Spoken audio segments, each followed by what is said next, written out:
After learning my military officer husband still pined for an unattainable white moonlight, I voluntarily applied to nullify my household registration and join a top-secret national research program. Before leaving, I resolved to treat He Chongguang well and become the perfect wife he desired. 7 days before departure, he demanded I vacate our master bedroom for his white moonlight. I quietly moved to the guest room. On the 6th day counting down, he let me get drenched in the rain just to pick up his white moonlight. I tactfully got out of the car, not wanting to interfere with his knight in shining armor moment. On the 5th day, he ditched our movie date to comfort his sick white moonlight. I decided to leave early and give them their happy ending. When he realized I disappeared, he panicked and filed a police report, causing a huge scene that became the talk of the town. But the officer said, "There's no record of anyone named Shuang Xia. According to our files, you're still unmarried. This top-secret operation commences in 1 week. At that time, we'll erase all records of your existence. Even immediate family must maintain secrecy. It'll be as if Shuang Xia never walked this earth. Shuang Xia, won't you miss your husband and son?" My application left even the director speechless for quite some time. After all, I'd always prioritized family above everything else. I remained silent for a long moment. They already have their loved ones by their side. I believe my country needs me more, because He Chongguang happened to be the youngest Special Forces Battalion commander in the Southeast Military Region. With the awareness of being a military spouse, I voluntarily gave up my research career to become the backbone of his family. But it wasn't until later that I discovered he had another woman outside, one he spoiled beyond measure. Just before signing, I asked, "What about my marriage to He Chongguang?" The director cleared his throat awkwardly. "That will be automatically dissolved as well, I suppose you." Without a moment's hesitation upon hearing this, "In that case, I voluntarily joined the Qilin project. I'll report for duty exactly 1 week from today." Seeing my resolute stance, the director was moved to tears. "Comrade Shuang Xia, thank you for your sacrifice for the nation. We warmly welcome you aboard. 1 more week. I'll no longer be anyone's wife or mother. I'll only let them have me for 1 more week." After disappearing for a whole day without explanation, my phone showed nothing but a few nagging messages about cooking. No one truly cared where I'd been. The night wind chilled me to the bone, but when I pushed the door open, the warmth inside hit me like a glaring light. Tianjia was holding our son while they played with paper cutouts, with unmistakable resentment in his eyes. The boy carefully cut my image out of the family photo and dutifully pasted Tianjia's in its place. My photo lay in shreds, scattered across the floor. He Chongguang's silence spoke volumes. Tacit approval. The usually stern man lounged uncharacteristically relaxed on the sofa, legs casually crossed, broad-shouldered and long-limbed. His towering frame stood sharp as if carved by howling winds. He gazed at Tian and Jia with a tenderness I'd never seen in his eyes, occasionally murmuring responses to them. Clutching my house key, I felt like an intruder stumbling upon someone else's happy family. When was the last time he came home? 3 months ago, 5 maybe. If you can't remember, then don't force it. After all, this marriage of ours was never meant to be. Back when He Chongguang's father was in peril during a border mission, my parents who lived there sacrificed their lives to save his. I became an orphan when I was still babbling my first words. "Father," he declared immediately, "Shuang Xia will be our He family's future daughter-in-law. We'll take responsibility for her for life." Being an orphan from impoverished beginnings, I knew I wasn't worthy of the prestigious He military family. Fatefully, He Chongguang got injured during a mission and was left fighting for his life when no compatible kidney donor could be found. As the only matching donor, I didn't hesitate to give him my kidney, despite He's repeated objections. He insisted on having He Chongguang marry me. Little did I know, after the wedding He Chongguang avoided me like the plague, and his relationship with his father froze over completely. I'd assumed someone like him was simply cold by nature. Turns out while I was bedridden suffering from post-illness complications, He Chongguang had grown close to military Dr. Tian Jia who tended to him, and they'd secretly pledged their lives to each other. It was my misguided act of donating a kidney that ruined their happiness. Staring at that forcibly photoshopped family portrait, Tian Jia's eyes suddenly clouded with sorrow. The cruel irony is that having a home remains beyond my reach. During this entire vacation, I didn't even have a place to stay. Too, she'd always been adept at playing the victim. Tian Jia was orphaned at a young age. Back then, she desperately sought help from kind souls to fund her education, moved by her plight. I took odd jobs to support her through college, where she met He Chongguang. Through tears, Tian Jia vowed she'd repay my kindness someday. Her repayment, following He Chongguang to his military base after graduation, becoming an army doctor by his side. In the military unit, Tianjia spread rumors everywhere that my charity work was fake, my payments were always late, and I was stingy with donations. An orphan girl posing as the privileged young mistress of the He family, what sheer vanity. This made He Chongguang despise me even more, and he immediately separated from me after our marriage. We had a son after a drunken night, but afterward he remained chaste for Tianjia, wary of every move I made toward him. Seeing Tianjia's distress, He Chongguang's heart ached. He quickly suggested they could stay at my place temporarily. Without hesitation, Tianjia pointed at my bedroom as if she'd planned it all along. I think that room would be perfect, following her gesture. He Chongguang's brow furrowed slightly before quickly smoothing out. I suppose that could work. The son I raised single-handedly clapped his hands in delight. Yay, it'd be even better if Aunt Jia could be my mom. His eager tone practically begged me to move out immediately. He Chongguang wore a faint smile as he ruffled his son's hair with a mix of resignation and contentment. The jingle of my keys shattered the heartwarming moment by accident. The boy hastily covered the family photo on the table while He Chongguang's eyes regained their usual aloof chill. I knew they were bracing for my outburst. After all, I've cried and made scenes countless times over Tianjia's boundary-crossing behavior. Honestly, it's all so pointless. I indifferently averted my gaze, couldn't be bothered to care, poured myself a glass of water and downed it in one gulp. Pretending nothing happened, He Chongguang paused for a moment, unusually initiating conversation with me. You hungry? Let me make you some noodles. In the past, I'd have jumped at the offer immediately. I'd been craving his cooking for ages, but I knew better now. His seemingly caring words were just a diversion tactic. Afraid I'd confront Tianjia, I wasn't going to respond, but He Chongguang's piercing stare practically demanded an answer. I brushed it off with, not hungry, drank my fill earlier. Clearly missing his protective intent, Tianjia stood up with visible jealousy. I should get going. The boy immediately clung to Tianjia's leg, wailing uncontrollably. Mommy's mean. You made Auntie Jia leave as soon as you got home. You should be the one to leave. I want Auntie Jia to stay. A lump of frustration stuck in my chest. Neither rising nor settling, He Chongguang reluctantly picked up the car keys, clearly unwilling to see Tianjia leave. See, I'm the third wheel here. But it's fine, just one more week and I'll be completely out of their hair. Letting out a heavy sigh, I forced a faint smile. Since everyone wants you to stay, then don't leave. You can live in my room from now on. Tianjia stared at me in shock, while even the usually composed He Chongguang's gaze held traces of astonishment. Only my son remained oblivious, his tears turning to laughter. Really? Yay, that's awesome. A flicker of emotion crossed He Chongguang's eyes as he hastily spoke before Tianjia could move. No need, Jia will be heading back after her vacation. I'll just book her a hotel. Don't trouble yourself. After 7 years of marriage, I still can't seem to understand He Chongguang. Logically, with Tianjia living nearby, he should have jumped at the chance to agree. Even Tianjia seemed hurt by He Chongguang's unusual behavior, her eyes glistening with unshed tears. For once, He Chongguang's attention wasn't on Tianjia, his gaze remained fixed on me. He finally seemed to notice something was off about me. Meeting his gaze, I smiled with quiet composure. No trouble at all. I've taken on a new job and won't be needing this room anymore. A trace of irritation shadowed He Chongguang's deep-set eyes. Oh, where are you off to for odd jobs this time? The son grumbled under his breath, clearly displeased. All you can do is cook and mop floors at home. Can't even make $3,000 a month. If you hadn't married Dad, you'd never have this cushy life. Her heart twisted like a wrung lemon, sour and crumpled. Mister, he was never home, and his family had long stopped supporting my education and living expenses. With nothing but my calloused hands, I somehow scraped together odd jobs to get into Peking University's School of Mathematical Sciences. The He family knew nothing about any of this.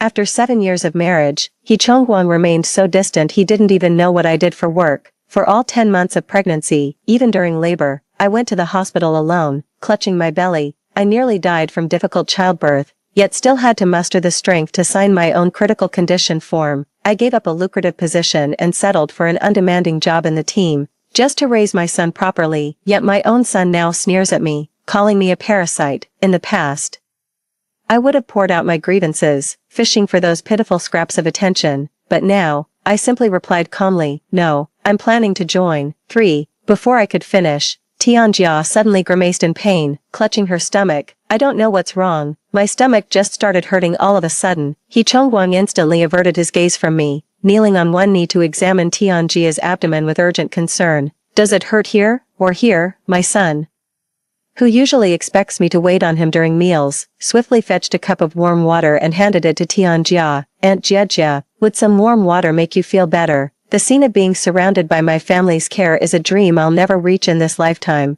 Turns out they're perfectly capable of caring for others, just not me. I remember this summer being unbearably stuffy. After cooking alone, I collapsed right in the living room. My son shot me a dismissive glance before burying his face back in his meal. I woke up to find it was already afternoon, the dim sunset casting a desolate glow across the living room. My son was holed up in his bedroom gaming, the table littered with the remnants of a hastily devoured meal. When our anniversary came around a week later, Chongguang still claimed he was too busy to come home. My mother-in-law took our son to his extracurricular class. I specially prepared all his favorite dishes, planning to surprise him at the military base. The guard said he'd already left to be with his significant other. Clearly, that significant other wasn't me. I found out Chongguang's whereabouts through Tianjia's WeChat Moments video. At the amusement park, Tianjia wore a playful Mickey Mouse headband while cradling her son tightly in her arms. The little boy held Chongguang's hand and planted a kiss on Tianjia's cheek. From behind the screen came the mother-in-law's voice. Give each other a hug, you two lovebirds. Chongguang hesitated with pursed lips, then finally broke into a faint smile as he drew Tianjia into an embrace. When I arrived at the amusement park, I happened to see them coming out in high spirits. I hid behind a tree, just steps away from Chongguang. Even through the phone, I could hear my son's boisterous shrieks and Tianjia's saccharine laughter. How I wished Chongguang would tell the truth at this moment instead of lying, but he said, still busy with boot camp training. I bit my lip till it bled, gripping my phone as I replied, yeah, okay, this world is full of illusions, only pain never lies. I told myself this too shall pass. I'm not hurt, not one bit. I tactfully retreated to the guest room without waiting for Chongguang to condescendingly shoo me away. Tianjia gleefully claimed the master bedroom, with our son clamoring to sleep beside her. It seems even without me here, our son will be perfectly content. This is for the best. The next day, He finally returned from her trip, bringing back loads of souvenirs. There were gifts for her son, for Chongguang, even one for Tianjia. I stood frozen, scrambling to figure out how to properly thank He for her thoughtfulness, but when all the presents were handed out, she just shot me a disapproving glare. Hurry up and cook. I've been craving your food the whole time I was away, nothing else compares.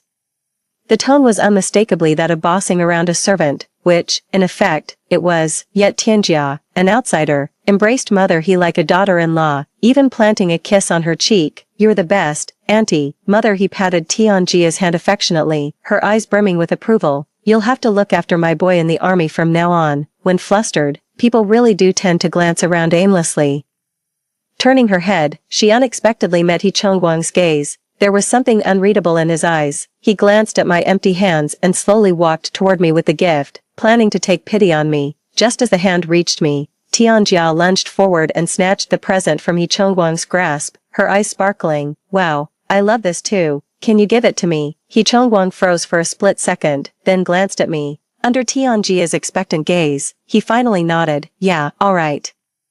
As she took the gift, Tianjia shot me a triumphant look. My thoughts were in disarray when mother he suddenly shoved me. What are you standing there for? Go cook already. You're not expecting me to do it, are you? Rubbing my dull, aching chest, I said casually, you'll have to learn to cook for yourselves when I'm not around. My son just thought I was putting on airs and snorted in disdain. When you're not around, you make it sound like you're about to die, to be precise.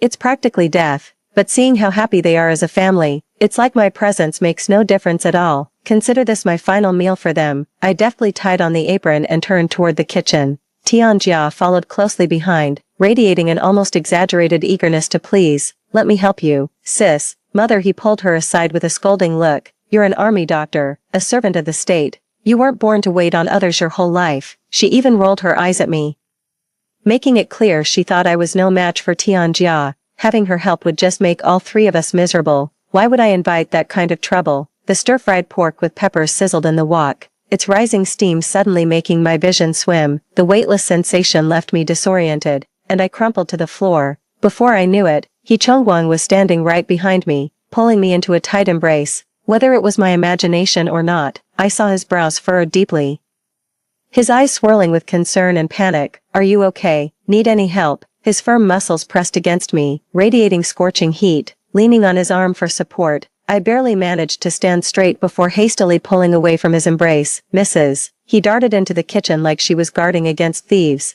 wedging herself between us. I knew at the moment we got back, she's just pretending to be busy to avoid cooking. Just as I was about to explain, Tianjia came trotting over with a beaming smile to tug at He Chongguang's sleeve. Come see the family portrait our son drew. It's surprisingly well done. The spatula danced in the wok, but couldn't shake the image of that four-person family portrait from my mind. There was He Chongguang, him, his mother, and Tianjia. By the time I joined the table, the four of them were peacefully taking turns serving themselves. Only cold leftovers remained on the table, as the cook. I picked up my chopsticks but found nothing worth eating. Having eaten her fill, mother he exchanged a glance with Tianjia before straightening her posture. Zhuangxia, there's something I must make clear to you. She produced 2 items, another copy of the divorce agreement between me and He Chongguang, another bank card with 10,000 yuan deposited. You know perfectly well you're beneath my son's station, and your job is downright embarrassing, now that he's found true love. My grandson dislikes you, and I've long been dissatisfied with you. Hearing this, everything became clear to me. Turning to He Chongguang, I found his eyes downcast, the long lashes masking any discernible emotion. My heart sank completely. With the Qilin project about to launch, it was time to bring everything to an end. I set down my chopsticks. Actually, I've got something to tell you all too, Mrs. He impatiently raised her hand to cut me off. Spare me your excuses, let me speak first. She slid the divorce papers and a bank card across the table toward me. We'll always be grateful your parents saved Chongguang's father at the cost of their lives, but we've raised you like our own child. That debt has been repaid in full. Donating a kidney to my son was your own choice, hardly a sacrifice. If anything, my son lowered his standards by marrying you. We don't expect repayment for our kindness, just let my son go. I'll even get on my knees if I have to. She theatrically dropped to her knees, dead set on forcing me to sign the divorce papers. I mercilessly called her bluff. No need for theatrics, I'll sign. As He Chongguang's eyes widened in slow motion, I picked up the pen without hesitation. The moment I signed my name, I actually felt relief, finally free from bearing the blame for breaking our marriage vows. Finally, it's over. The boy threw his hands up in sheer delight. Yay, I finally get to trade in for a new mom, overcome with excitement. Tianjia immediately reached for He Chongguang's hand, ready to start their new life together. This marriage cannot end in divorce. He Chongguang deliberately turned away from Tianjia's touch, then reached out and snatched the divorce papers. Under the astonished gazes of everyone present, the document crumpled in his hands, tore apart, and scattered into fragments across the room. Brother Chongguang, what are you doing? Tianjia's face flushed crimson as she covered it and dashed toward the bedroom. Mother, he slammed the table in fury. Have you lost your mind? Isn't this exactly what you've always wanted? He Chongguang's face darkened. After a long pause, he explained, I'm at a critical point in my career right now. If we divorce, what will my superiors think of me? What will they think of Jejia? I actually thought he genuinely didn't want a divorce, ultimately. It's all about protecting Tianjia's reputation. Let it be. Even without signing this agreement, it'll automatically void once I'm gone. Amid the commotion, I slipped out alone. I hailed a cab to the traditional Chinese medicine clinic I frequent, where I regularly get medicine for Mr. He. Ever since his injury, his chest aches like hell whenever it's windy or rainy. I consulted every specialist around, but only this herbal medicine really does the trick. I always prepare some in advance before his home leave, so he can take it back to the barracks. Each time, he'd pat my head with such tenderness, his eyes overflowing with affection. Xia, I don't know what this family would do without you, mister. He treated me exceptionally well, dividing his monthly salary into 3 portions, one for household expenses, one for me, and one to be saved. But the portion meant for me had long been withheld by Mrs. He. While others were enjoying family warmth with their parents, I was breaking blisters on construction sites, but I couldn't bear to trouble Father He further, so I scrimped and saved to finish my education. This time, I made sure the doctor wrote down the prescription, so they could still fill Father He's medicine after I'm gone. After buying medicine, I wandered into the mall on a whim. Passing a cosmetics counter, the mirror reflected my haggard face staring back at me. The dull pallor completely overshadowed my delicate, well-defined features. Had my parents lived, I'd still be their treasured darling, certainly wouldn't have wasted away to this state. The sales associate greeted me with a smile. Looking for anything special today? I shook my head blankly. I don't really know much about these things. No worries. You're welcome to try some makeup even if you're not buying. She guided me to a seat and started applying various products I couldn't identify all over my face, watching myself transform in the mirror, bit by bit, until I became someone new, radiant beyond belief, with no trace of time's wear and tear. Look how gorgeous you are. A woman should always cherish herself. I'm not trying to make you spend money here. You're genuinely stunning, and it'd be a shame not to enhance that beauty. Exactly, if I don't even love myself. How can I expect anyone else to cherish me? Not wanting the salesperson's efforts to go to waste, I bought a lipstick and left. I've been wearing the same clothes for years, starting at a new workplace. It's time to get some new outfits, dressed in trendy clothes. I barely recognized the reflection staring back at me. My mood lifted considerably as I walked out of the mall with arms full of shopping bags. The sky was gloomy, with thick storm clouds looming overhead like billowing smoke.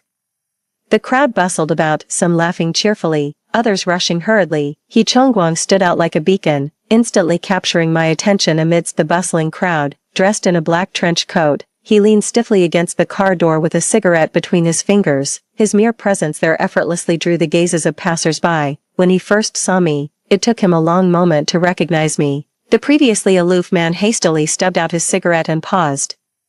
"Looks like it's about to rain, so I came to pick you up." He said it like an explanation, afraid I might misinterpret his sudden concern as something more. Not that his explanation was necessary anyway. A faint blush crept up He Chongguang's ears for no apparent reason. After a long silence, he finally spoke. "You look lovely today." After years of pouring my heart into this family without so much as a glance, he's suddenly generous with compliments. Yet my heart remained unmoved as I offered a polite smile. "Hop in, I'll give you a ride." This was my first time riding in his car, and also the last. Opening the passenger door, I was greeted by a row of Mickey Mouse plushies Tianjia adored, with a cutie seat-only sticker on the headrest. I tactfully turned to head for the back seat. He Chongguang frantically tossed all the plushies into the back before deftly peeling off the sticker. 5. Jiejia is still young and easily distracted. We won't let her handle this anymore. He patted the passenger seat with an air of finality. "Sit here." I decided not to argue further and slid into the seat. Just as I settled in, he suddenly leaned over, his arm reaching across my chest, enveloping me in a half embrace. The faint scent of tobacco grew closer as he reached for the seatbelt at my waist. Whether from nervousness or something else, I could clearly feel his hands trembling as he fumbled with the buckle. With a sigh, I took over and clicked it in. "I can manage on my own, he responded flatly. The downpour arrived without warning, blurring the streetscape. Never had I been alone with him in such confined quarters. I could even catch the crisp scent of him, carrying that uniquely military air of stern solemnity. He kept glancing my way, eventually breaking the silence himself. "What did you buy?" Belatedly realizing. I set down the medicine I was holding. "Oh, the Chinese herbal medicine I got for your dad. Here's the prescription. I'll put it in the glove compartment. You'll be handling his medication from now on." The car lurched to an abrupt stop. He Chongguang stared straight ahead, his hands gripping the steering wheel tightly. His voice was hoarse. "This feels like giving last words. Disappearing from this world counts as last words too, I suppose. You don't have to carry this alone. Let me share your burden." He turned his head, his inscrutable gaze flickering between clarity and shadow.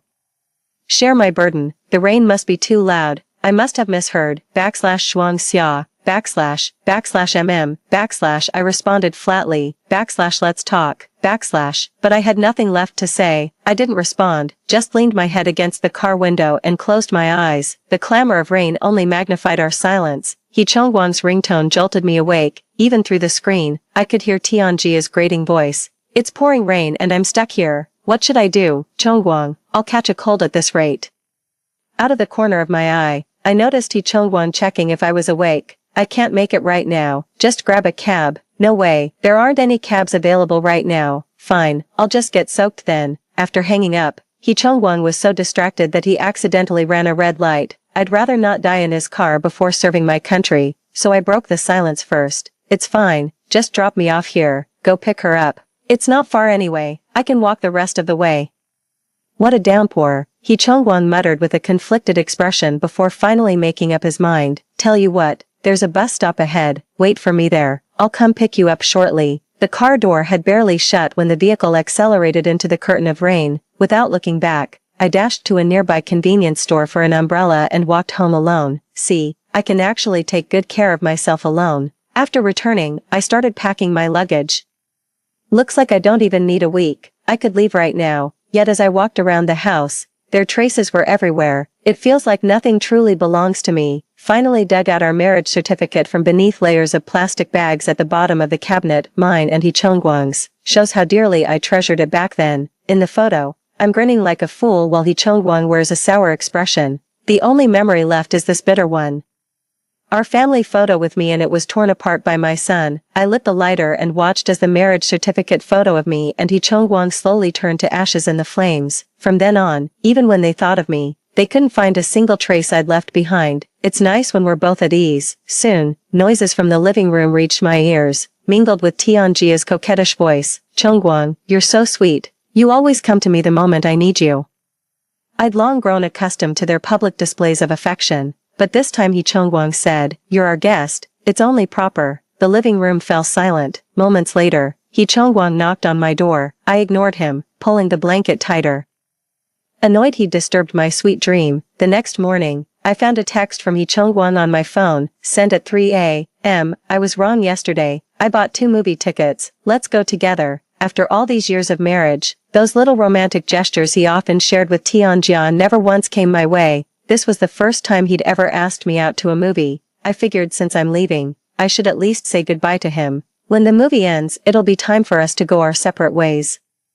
The credits rolled, but Hee Chong-gwang still hadn't shown up. Every time I give it my all, every time I learn the hard way, every time I end up disappointed. The office had emptied out for the day when Hee Chong-gwang finally texted, "Jia got caught in the rain yesterday and fell ill. I'm at the hospital with her. Let's do tomorrow instead. I'll take 2 more days off to spend proper time with you." But tomorrow never came for us. Whenever Tianjia appears, he never hesitates to choose her.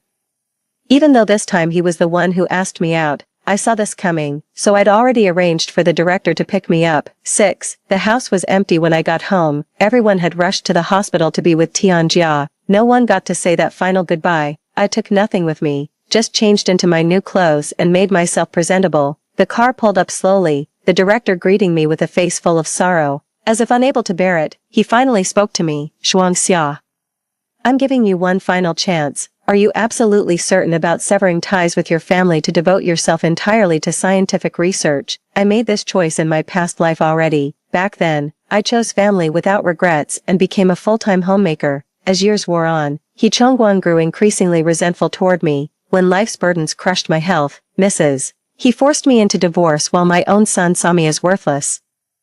I watched helplessly as Hee Chong-gwang and Tianjia got together. The betrayal made me sick with rage. As I lay bedridden with my last breath, Hee Chong-gwang married Tianjia in a lavish ceremony. My son's face twisted with scorn and contempt. "You should have died long ago, wasting all these years for my father and Jiejia's mom." Upon learning of my death, old man he who'd been kept in the dark for so long collapsed in front of my humble grave, coughing up blood and rage until his last breath. In this lifetime, I refuse to repeat those same mistakes. "Hee Chong-gwang, this time it's me who's leaving you." I fixed my resolute gaze upon the director. "Please trust my commitment to the cause. I pledge my life to our nation without hesitation or regret." The director's eyes glistened with moisture as he grasped my hand. "Comrade Shuangxia, no, your codename is Red Eagle now. Welcome to Project Qilin, you're one of us." The moment I boarded that vehicle, we became inhabitants of entirely separate worlds. The car traveled endlessly, weaving through neon-lit skyscrapers and bustling crowds, past mountain ranges, across babbling streams, until finally disappearing into the heart of the wilderness. From then on, we parted ways with mutual understanding, each to find our peace, never to cross paths again. The entire He family was busy taking care of Tianjia. By the time they returned, several days had passed and it was already dusk. I used to always wait for them to come home, preparing warm meals. This time, he knocked for ages but got no response. Furious, she yelled, "That lazy bum went to bed so early. I've been knocking forever and he still won't open the door." The group stomped their feet against the cold outside, finally relieved when the locksmith arrived. The house stood silent and empty when they pushed the door open. Everything remained exactly as they'd left it. Unwashed dishes lay forgotten in the sink. Gathering a layer of mold, the starving boy wailed, "Mom, why didn't you cook? I'm sick of takeout. I want homemade food." Mother He's heart ached as she launched into another scolding tirade. "Where the hell is Shuangxia? Not even cooking dinner. How dare she?" A faint unease crept into Hee Chong-gwang's heart. Dust coated his fingertip as he wiped the windowsill. Clearly no one had been home for days. Thick fear enveloped him like the night itself. when suddenly he remembered. I promised to watch the movie with her. I completely forgot. She must be furious. He searched the entire house multiple times, even rummaging through the storage room, but couldn't find any trace of me. Tianjia pouted while nervously fidgeting with her fingers. Did big sister run away because she was upset you were all paying attention to me? Mother, he flipped open the drawer and slammed my ID card on the table with absolute certainty. All her documents are at home. How could she possibly run away? She doesn't even have that capability. Besides, she doesn't even have family to turn to. Where could she possibly go? He Chongguang clutched his phone as he dialed my number, his heart tightening with each passing second, until my phone's ringtone echoed from the guest bedroom. Everything's here except me. The starving child clutched his stomach, wailing, "No, I want food now." "Mrs." He gave Tianjia an awkward smile. "How about we try your cooking today?" Over the years, Tianjia had grown accustomed to my pampering. Though visibly reluctant, she quickly forced a smile. "Of course, no problem." The moment she turned around, her face twisted into a scowl as she dumped half a bag of salt into the cooking pot. She snapped viciously, "I'm marrying into your family as a daughter-in-law, not signing up to be your maid." The masterpiece made her son spit it out after one bite, while Mrs. He kept rinsing her mouth from the overwhelming saltiness. Tianjia blinked her teary eyes. "I'm really terrible at cooking, Mrs." He saw the situation clearly but couldn't bring herself to comment. The dining table became a scene of conflicting accounts, with only He Chongguang sitting dejectedly on the sofa. He seemed preoccupied, staring blankly at my last message while making frequent trips to glance out the door. For a day or two, we managed to maintain superficial harmony. Gradually, even Mother he grew anxious to have me back. The army had long demanded He Chongguang's return, yet he chose to defy orders just to wait for me in person. The family finally couldn't take it anymore and rushed to the police station to file a report. "Officer, I suspect my wife has been kidnapped." 7. He Chongguang, visibly distraught, pinned his last hope on the police. The officers asked him about my name, height, age, appearance, and workplace. He Chongguang hemmed and hawed for ages before realizing he knew nothing about me except my name. Even the police officers were speechless. "You came rushing in all frantic about finding your wife. I thought you actually cared. Turns out you don't even know these basic details." Blushing with embarrassment, He Chongguang finally remembered to produce their marriage certificate. The officer ran a thorough search through the system, then shot He Chongguang a suspicious glance. "This must be a fake ID. There's no record of anyone named Shuang Xia. Look carefully. This bears the official embossed seal. Shuang Xia is my wife." All traces of his usual composure vanished as He Chongguang shouted in desperation. "But your marital status shows as single." The officer then turned to his mother and advised, "Perhaps he's under too much stress.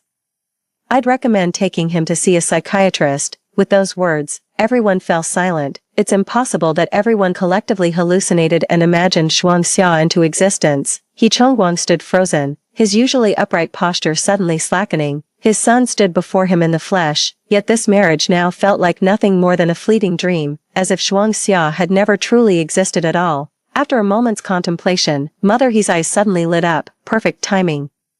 "Saves you the divorce hassle. Hurry up and marry Jejia. It'll still count as your first wedding." Tianjia shyly twisted the hem of her clothes between her fingers. "No need for anything fancy. As long as I can be with Chongguang, I'd be happy with anything." "When did I ever say I was marrying Tianjia?" He Chongguang cut in coldly. His gaze at Tianjia had never been so icy, as if looking at a complete stranger. "Shuang Xia is the only woman I'll ever call my wife." With that, he turned and strode out to the car. Tianjia kept chasing desperately, falling and bloodying his chin, yet He Chongguang didn't even glance back. After exhausting all options, only one solution remained. He Chongguang, who hadn't spoken to his father in years, finally broke the silence with a phone call. Upon learning the situation, his father rushed home overnight and flew into a rage. "I've just been busy at the barracks, not dead. What the hell have you all been doing behind my back? If anything happens to Xia, I'll cut all ties with every single one of you." He pointed at Mother He's face, his teeth clenched in fury. "If Xia's parents hadn't saved me back then, you'd be the widow raising orphans now. How dare you force her into divorce?" He glared at He Chongguang with murderous intent in his eyes. "If Xia hadn't donated her kidney to you despite her own health, you'd have been pushing up daisies long ago." With that, he slapped his pampered son hard across the face. "When your mother was dying in childbirth, she chose to save you without hesitation. How dare you look down on her? And you," he gritted his teeth, pointing at Tianjia. You knew damn well my son was married, yet you kept clinging to him. Some military doctor you are. Get out of my house right now, and don't you dare show your face here again. Tianjia sobbed as she opened the door, glancing back repeatedly, but He Chongguang never asked her to stay. The entire room fell deathly silent. Not even his own son dared make a sound, overwhelmed by emotion. Old He's chronic condition flared up violently, leaving him clutching his chest on the sofa, unable to move for a long while. He Chongguang suddenly remembered something and produced the Chinese herbal medicine I'd prepared. Staring at the packets of traditional medicine, the old man couldn't hold back his tears. As the wrapping was opened, an elegantly handwritten farewell letter slipped out. Dad, this is the last time I'll call you father. Thank you for taking care of me all these years. I never blamed you for my parents' death. As soldiers defending our country, they must have made that sacrifice willingly, without regrets. The bond between He Chongguang and me has run its course. Let's not force what isn't meant to be. You're the only one I can't let go of. Please, take good care of yourself and live a long life. Don't ask about my whereabouts anymore. Don't worry about me. Shuangxia. Before finishing the letter, old man, he was already in tears. He flung the letter hard against He Chongguang's face. See for yourself what you've done. Fumbling to pick up the letter, He Chongguang's eyes darted across the page beneath his long lashes, glistening with unshed tears. Clutching the letter, he dropped to his knees before Elder He with a thud, eyes downcast. Having grown up together, I knew every ounce of his unyielding pride. He had never begged his father for anything. Even his current glorious achievements were earned through sheer determination, built step by step with blood and sweat. Yet now, he knelt devoutly at his father's feet. I know I was wrong. I'm begging you, help me find her. I'll apologize to her in person and beg for her forgiveness. Mr. He's expression finally softened slightly. You'd better mean that. Yet despite reaching out to every connection he could think of, Mr. He came up empty-handed, as a last resort. He swallowed his pride and called his old commanding officer. After a while, the call came through. He Chongguang's hopeful anticipation was met with a bolt from the blue. The voice on the other end spoke with grave sincerity. If even someone in my position can't access this information, you can imagine what's really going on. You should understand. Realization dawned on his father as he struck He Chongguang across the face. There's no future between you two. Not now. Not ever. Stop looking for her. Put this nonsense behind you and get back to your unit. Yet He Chongguang refused to believe it. He couldn't believe I loved him so deeply yet had the heart to sever all ties between us. He scoured every corner of the house for traces of me, eventually unearthing a discarded parcel box containing documents in the storage room. Inside lay my Peking University admission letter, my Olympic math gold medal, and certificates from various international competitions. The person he'd always looked down upon turned out to be extraordinary. I relinquished all my glittering honors to devote myself wholeheartedly to caring for this home for him, yet in the end, it was he who pushed me toward a horizon I could never reach in this lifetime. 5 years later, the base was compromised by spies, and several researchers met mysterious deaths. 8. The organization dispatched their most elite special forces to assist with our evacuation, though I tried to appear composed. He Chongguang's gaze cut through the crowd and pinned me effortlessly. A pair of strong hands suddenly clamped around me, tightening relentlessly. He Chongguang's eyes glistened, his voice trembling. Shuangxia. The senior disciples beside him shoved He Chongguang aside. What do you think you're doing? She's my wife, He Chongguang said, his eyes lighting up with the joy of reunion, only to have that light extinguished by my next words. Take a closer look. I don't know you, and we've never met.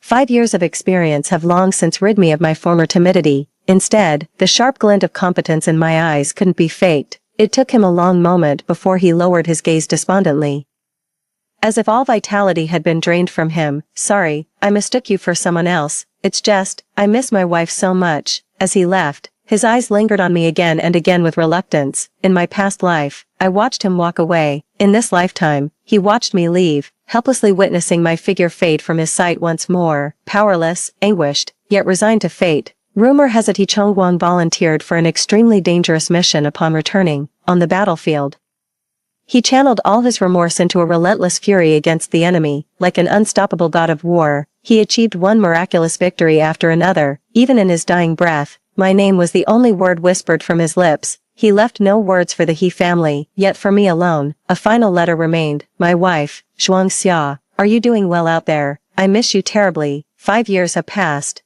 Yet the harder I try to forget you, the more uncontrollably I yearn for you. During meals, on walks, Whenever I remember how you gave me new life, my heart breaks knowing how deeply I've hurt you. I've come to loathe myself. I wish I could give you back every moment of my existence. It's like I'm cursed with an incurable sickness. Hallucinations of our past haunt me. I refuse to wake from them. When I saw you again, for a fleeting moment I thanked heaven for returning you to me. But when you refused to acknowledge me, I finally understood. The regrets of the past can never be undone. Perhaps only death can bring an end to everything. I'm not one to write farewell letters. Dying for my country is my destiny. By the time you read this, I'll likely be dust in the wind. I'll become a star in the sky, or perhaps just data in your computer. I'll watch over you forever. Your husband, He Chongguang. After finishing the letter, I flicked my lighter and set it aflame. Watching it slowly turn to ashes felt like relinquishing fragments of my past. I honor his heroic sacrifice for our nation.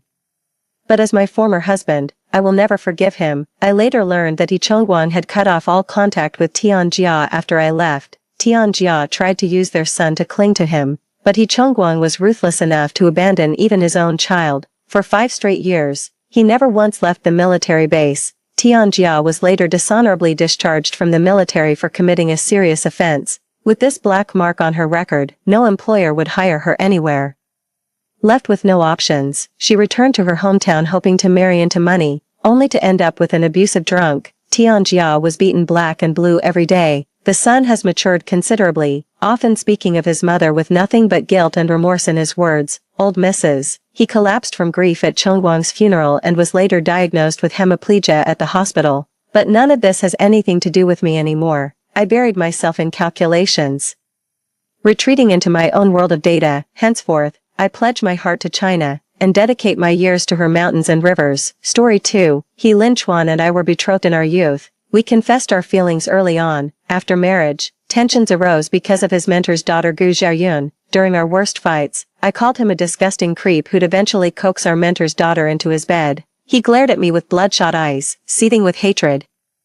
Barrenness violates the 7 grounds for divorce. Had I known you'd be this unreasonable, I'd have dumped you to make room for her. After rebirth, he completely dropped his confrontational attitude. They sent Gu Xiaoyun away to another household early on, hoping for a second chance to make things right with me. But he never knew. My hand was already promised to another man's son. 1. I was reborn a year earlier than He Linchuan. Through my guidance, my parents discovered the ambiguous relationship between He Linchuan and Gu Xiaoyun. The matter of breaking off the engagement, both families had already settled it discreetly. It just hasn't been announced yet. On this day, I sat with my family brewing tea and admiring the snowfall. My second sister-in-law suddenly mentioned him. That he family fellow is really baffling. He suddenly sent his teacher's daughter to live with another family.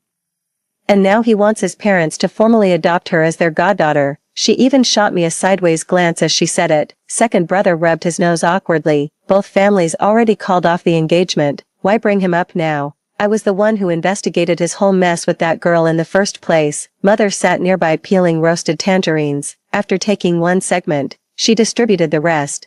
Everyone popped them into their mouths unsuspectingly, only to be hit with such sourness that their faces twisted in agony. Second brother and his wife ended up with disproportionately large shares. Father hesitated with the remaining piece before tossing it before second brother. What's this? Your sister shows no regret, yet you two are the ones having second thoughts. Second brother felt utterly wronged and blurted out, nonsense, but that lad's been stealing the spotlight lately. When word gets out about our sister calling off the engagement, it'll make our family look like we can't recognize true talent. That's more like it. Father's expression softened as he instructed. He's currently riding high. Best not mention the broken engagement. We mustn't give outsiders reason to doubt his character, nor tarnish his reputation. After all, the emperor favors him now. We mustn't spoil his majesty's good mood. Since winter began, He Linchuan has been up to his usual petty maneuvers. First, he made rounds conducting inspections everywhere.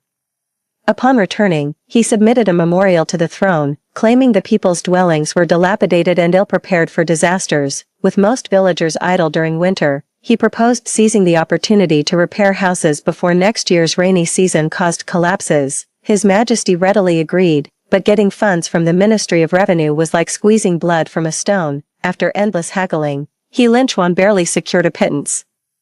He swallowed his pride and started borrowing from acquaintances, our family included. That's when I knew He Lin-chuan had been reborn too, but this is a good thing. I've also made a monetary donation, though I've made preparations in private. I don't intend to show them publicly. Extraordinary occurrences only invite unnecessary trouble. Helinquin has everything well prepared. Heavy snowfall arrived in late November and lasted for days, thanks to prior preparations.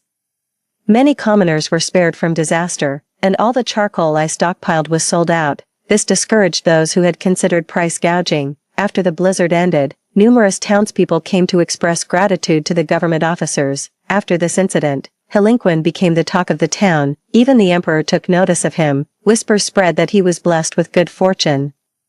Many openly or privately lamented his early betrothal, believing he deserved better prospects. Mother sighed with mixed emotions. By sending her away, he clearly knows his relationship with Miss Gu is improper, but if he wants to cut ties, he'll need the other party's consent. Admittedly, Mother hit the nail on the head. Gu Xiaoyun was never one to accept fate. In her past life, whenever things didn't go her way, she was so heartbroken that she refused to eat.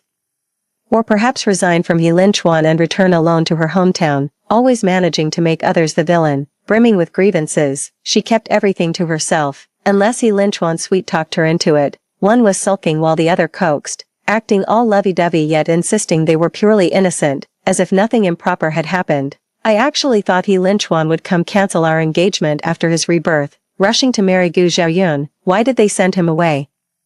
Could they have found out about our broken engagement, planning to cut ties with Gu Xiaoyun first, looking for another easy mark? 2. The reason soon became clear to me. To my surprise, he came looking for me at the Zhang residence. Mother had to tell him I was ill to send him away, then immediately came to discuss the matter with me. A chill ran down my spine. Thank goodness I'm such a homebody who hates the cold. Had we met outside, him confronting me directly would have been disastrous. We can't go on like this forever, Mother said with clear reproach in her voice. Has Aunt Lian even told the child what's happened? The betrothal's already been called off between our families. Aunt Lian was He Lin-chuan's mother. The engagement had been arranged precisely because Madame He and my mother were close friends. At the thought of her, my expression darkened. She probably still intends to change both our minds. People always show favoritism toward those they're close to. Before, I wouldn't have dared say this about Mrs. He in front of my mother. She'd scold me for being disrespectful. Now her displeasure is obvious. I need to make her see that Mrs. He is first and foremost Lin-chuan's mother, and only then her friend. Breaking off the engagement would tarnish both families' reputations. Forget about my standing or Helen Chuan's. Just backing out last minute makes both households appear untrustworthy. Marriage has always been transactional at its core. More allies mean more paths forward. At court, having extra voices to echo your stance, or additional intelligence channels, makes all the difference. This marriage alliance brings many advantages. The one thing it doesn't require is affection between me and He Lin-chuan. In the future, should he desire concubines or maids, I'd have no right to oppose his wishes. He had no business getting involved with the professor's daughter, flirting yet refusing to acknowledge it.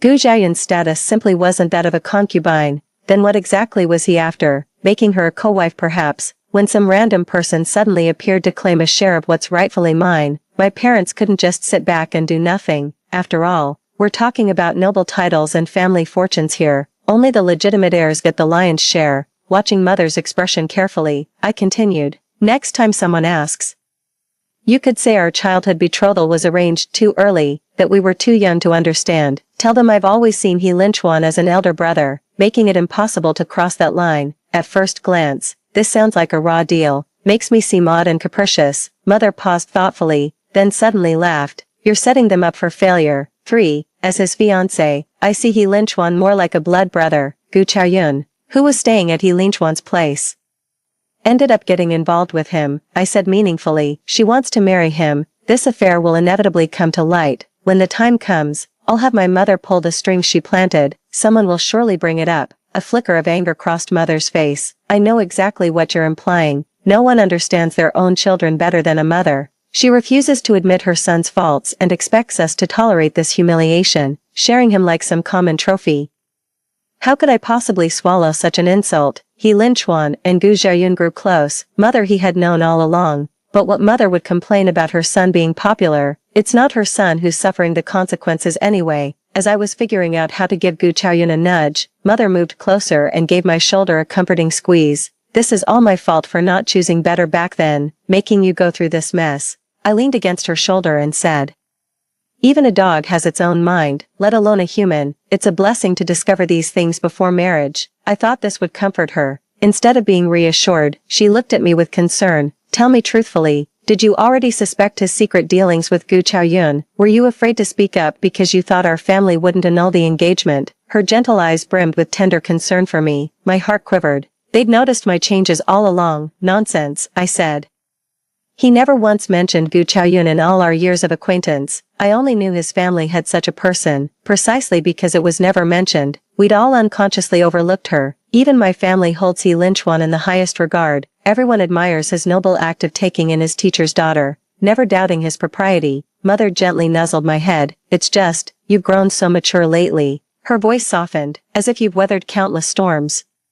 Sometimes when I watch you from afar, you seem so profoundly lonely. The weight of sorrow grows lighter with carrying. Can't bear to hear words of concern." A decade's worth of heartache flooded in an instant. My throat clenched shut, silencing me completely. These agonizing days, it's been far too long. I wanted to say I died before 30, wanted to say they met their end too, but the words caught in my throat, just like many years ago. I sobbed that I wanted to go home, but Mother's response was, "If you come back, what about your sister's wedding?" Later it became, "You can't bear children. Remarrying would mean raising someone else's kids, married to a man 20 years your senior, enduring that foul old man stench. Would that make you happy?" Back then, I was so devastated my hair kept falling out. I always feel like no one truly understands what I'm going through, yet her words rang true. All women face this. Marriage is a gamble. I cried out in anguish, "I'll never marry anyone." My words provoked her furious retort, "Even if you shave your head and become a nun, without protection you'll still face oppression. Marriage is the only way out." Memories flooded back, leaving nothing but bitterness on my tongue. I forced a playful tone with Mother. "Nonsense, I was just thinking, if I marry into that family without proper arrangements, imagine the humiliation I'd endure. The very thought makes my heart ache. No wonder I'm feeling down." Mother sighed endlessly. "You always overthink everything." I'd heard those words countless times. Back in the day, I would have taken offense at such labels and visibly sulked. Now I can just chuckle and let it roll off my shoulders. Turning to her with a smile, I said, "Thank goodness Mom's got my back, or I'd be drowning in tears." I've experienced both disappointment and understanding with my family, until the moment before death. Under my persistent questioning, the maid Jishuan collapsed in tears by the bedside, clutching my hand as she sobbed. "Fourth madam has gone into labor. The old mistress was too concerned to stay away and has gone to oversee matters personally. She likely won't return until tomorrow. Dear mistress, please hold on a little longer, just a little longer, won't you?" At that moment, I became acutely aware, I may not be my parents' only child, but they're my only parents, so it's only natural to place high expectations on them. As for understanding their struggles, that's completely unnecessary, especially when facing adversity. Understanding them only multiplies the pain when reciprocity is absent. For, in the blink of an eye, it was time for the eldest sister's child's first birthday celebration. Mother had gone over to stay a couple days earlier.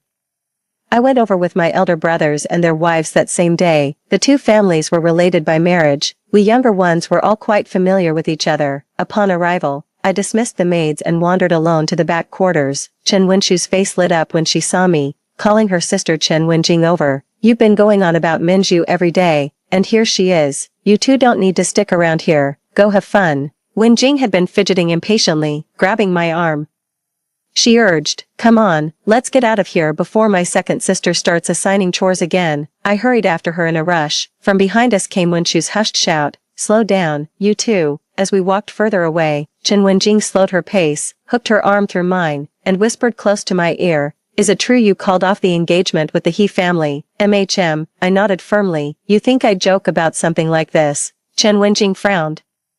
"Yesterday my mother happened to ask if you were getting married next year. Your mother said you've known He Linchuan so long he feels like a brother, and the idea of marrying him just seems awkward. She claimed you're being stubborn about breaking the engagement." She gave me a once-over, even reaching to feel my forehead. "Others might not know, but I do. You've been dying to marry him. How could you suddenly call it off?" Major life transitions. Loved ones always worry about me first. But pure affection seems to only last until marriage. I used to think my parents didn't understand me. Friends are supposed to know me best. When things got really heated between me and He Linchuan, he brought in a bunch of mediators. Among them was Chen Wenjing. After arguing fruitlessly for a long time, she grew irritated. The fact that he reached out to me proves he still cares for you, but love withers with every quarrel. If you keep this up, you'll only drive him straight into Gu Chaoyun's arms. Through tears, I told her, I never meant to make things difficult for her, but in all our conflicts, big and small, he's never once stood up for me or believed me. If they're so perfectly matched, why bring an outsider like me into this misery? The unconditional trust of childhood sweethearts. It all fell apart when Gu Chaoyun appeared. That unspoken understanding between us shifted into their every word and gesture. Because they were childhood sweethearts too, he defended her with all his heart. What I heard most was, she's not that kind of person, she's already suffered enough losing her family, why must you target her? It started with just minor oversights and arrangements. I couldn't even tell if it was the servant's negligence or Gu Chaoyun's deliberate doing, making me seem like some petty mistress. Perhaps Gu Chaoyun had long since whispered to He Linchuan, when Zhang Minju marries into this household, should I keep my distance, would my presence upset her? And similar poisonous words, even before my wedding, she'd already marked me as her enemy, laying trap after trap that drove an irreparable wedge between He Linchuan and me. As trust crumbled, we descended into madness, tearing at each other like wounded beasts. His summoning of Chen Wenjing to counsel me, merely repayment for favors granted to her husband, his invitation to my parents. A brutal reminder that retreat was never an option, when hatred turned its gaze upon me. He exhausted every means to break my will. All that came before, these truths I alone carry. Under Chen Wenjing's probing gaze, I countered with confusion. These past few years, the more I observe He Linchuan, the more he resembles my second brother. If you know anyone interested in him, they'd better act fast before he gets engaged to someone else. Chen Wenjing bit her lip sheepishly. What about me? Would you be upset if it were me? I let out an abrupt laugh, beneath her fearful, evasive gaze. She said airily, I couldn't care less who he marries, but let me make this clear, if things go south, don't come blaming me. After all, I've never lived with him, so who knows what he's like as a husband. After all, she'd been so vehement in her warnings in our past life. Maybe she doesn't mind Helen Chuan's peculiarities. Maybe they'll be doing just fine. Just then, a man's voice suddenly came from behind. Someone's voice abruptly trailed off. A joyful voice called out, Minju, 5. I turned toward the sound. Jiang Shui came trotting over and linked arms with me affectionately. Surprise, I've been holding back on writing to you just for this moment. Her sudden appearance genuinely caught me off guard. In my past life, she completely missed my eldest sister's child's first birthday celebration. Why is she showing up unannounced now? Could there be others who were reborn? My startled heartbeat still hadn't calmed. A clear, gentle voice spoke up. Minju, it's been a while. My hands at my side suddenly trembled. The Jiang family elders were close with my uncle. I used to visit my maternal grandparents' home. The children from my uncles and the Jiang families would take me around to play. Only Jiang Yuxing, busy with his studies, rarely joined our games. I always bring back little trinkets for him, no particular reason, just that as a child drawn to pretty things. I found this kind older boy handsome and gentle, and couldn't help wanting to sneak closer for another look. Besides, he always seemed a bit down, so I'd try to cheer him up. That time when I was 10, I accidentally witnessed him being punished. No sooner had his father disciplined him than he turned around and nearly beat his half-brother to death. Jiang Yuxing stepped on his half-brother's hand with a chilling smile, growling, "Tell your concubine mother this. Next time, I'll have you chopped up and fed to the dogs." Blinded by rage, he never noticed me trailing behind him like a shadow. When he turned around, he saw the sheer terror on my face. After that incident, I never dared to approach him again, even when we crossed paths. I'd just mumble a few words with my head down before hurrying away. I could have lived with just that. Only when I grew up did I finally understand his struggles. His mother passed away when he was young. He was mistreated by his stepmother at home, at his most unhinged moments. It happened to be the year his grandmother passed away. The trouble was his inexplicable obsession with me. Later, he learned about my falling out with He Linchuan. He orchestrated chance encounters when I went out, seducing me to betray He Linchuan for an affair with him. The shame and anger I felt upon hearing those words still lingers in my memory, and now, there he was, appearing out of nowhere. I couldn't bring myself to be cold, so I forced a gentle tone and asked, "When did you arrive?" "Just yesterday." "Minju, would you mind showing Shuer around? She's never been to Yangqing before and isn't familiar with the area." "No problem." I thought we could wrap up the small talk in a few words, but then came a sharp, accusatory voice. "Zhang Minju. What's the meaning of this? Why would you call off the engagement with my brother out of the blue?" Helinquin's sister He Chiu was storming toward me in a rage. This was the only path to the inner courtyard. Hearing the commotion, many female guests immediately decided against proceeding further. I smiled good-naturedly. Look at you, getting all worked up. After 10 years of friendship, even if I can't be your sister-in-law, aren't I still your sister? Chiyo's expression froze as she pressed on relentlessly. There must be a reason for this. Give me a proper explanation, or people will start spreading rumors about my brother. Well, I glanced around hesitantly before confessing helplessly. We're too familiar with each other. Whenever I see your brother, it's like looking at my own elder brother. I always get chills down my spine, terrified of being scolded. That's no exaggeration. Before I married He Linchuan. Highly sensitive with a strong sense of justice, never one to let inappropriate remarks slide without a debate. Because of this, my family often scolds me for being so headstrong. Whenever He Linchuan happened by, he'd first shield me from those who resorted to violence when losing arguments, then wrap my head like a public scolding. To outsiders, it actually looked like he was doting on me. Gu Xiaoyun had exploited my temperament from the very beginning.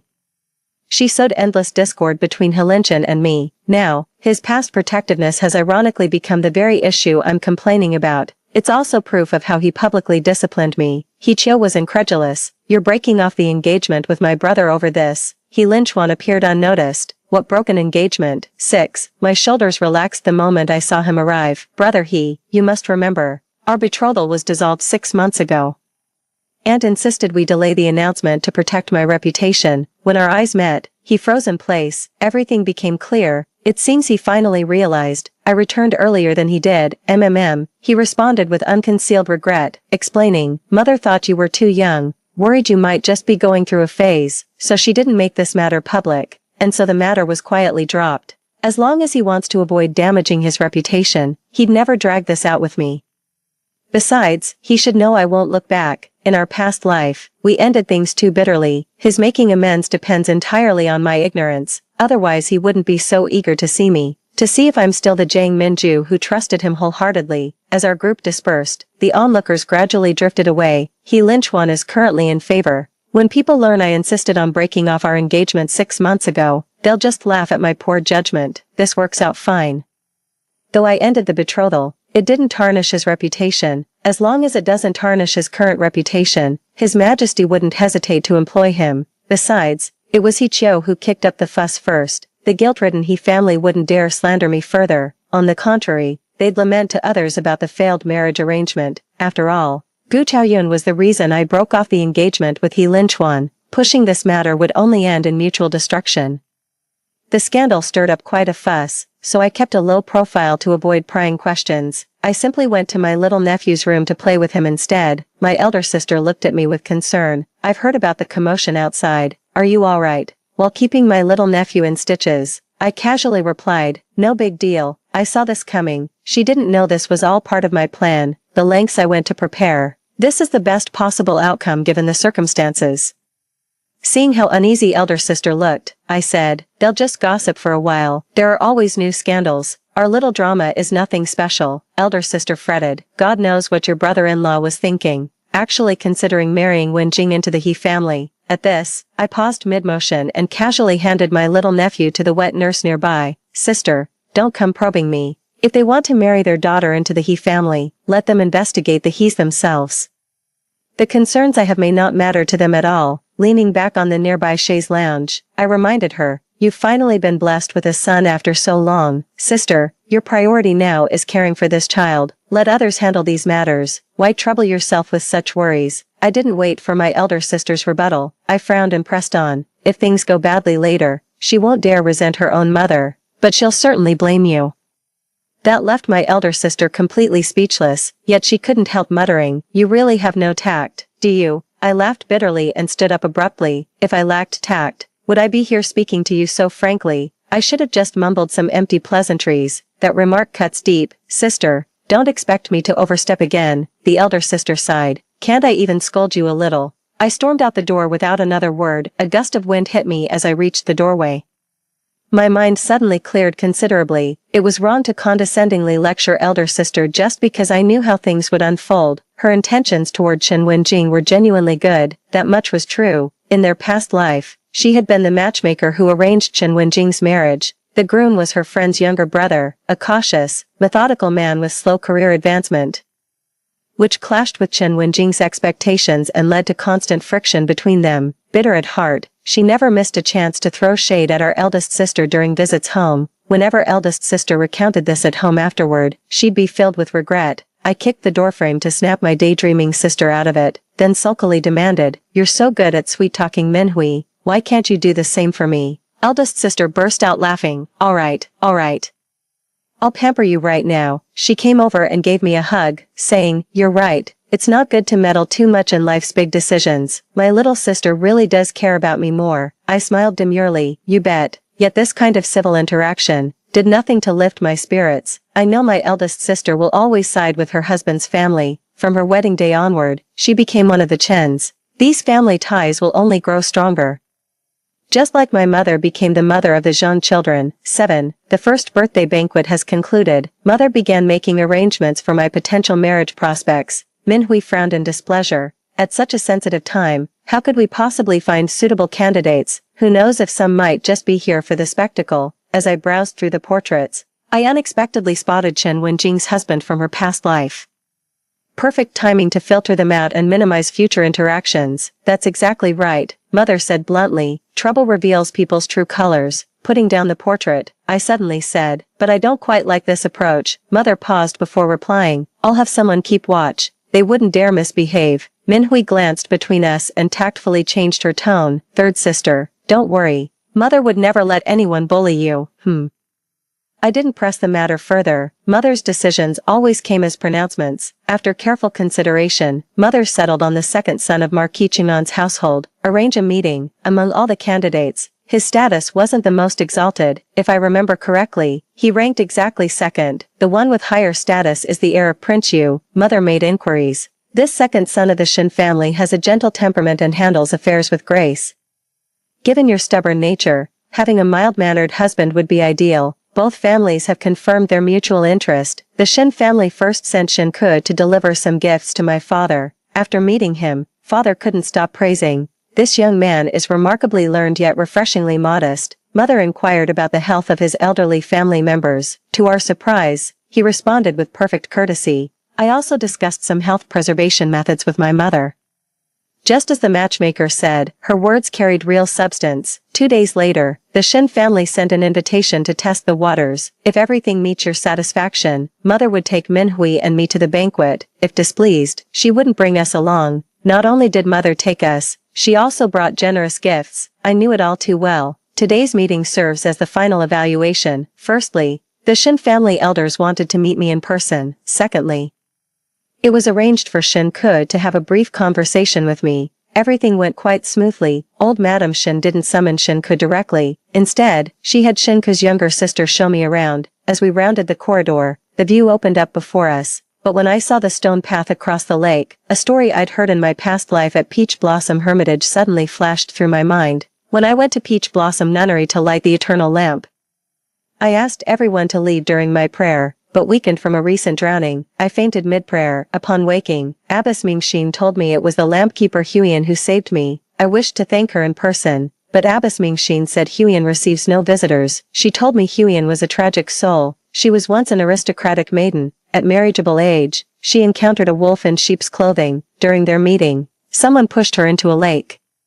The scoundrel had his servants rescue her only to verbally humiliate her afterward, taking pleasure in tarnishing women's virtue. When Huyen denounced him, his spotless reputation made people claim she'd gone mad with desperation, scheming to trap him in marriage. The younger Shin sister walking ahead looked puzzled. "Minju, what's wrong?" Snapping out of my reverie, I was really overthinking things. Smiling at her, I said, "It's nothing. Where are we headed?" She chuckled along.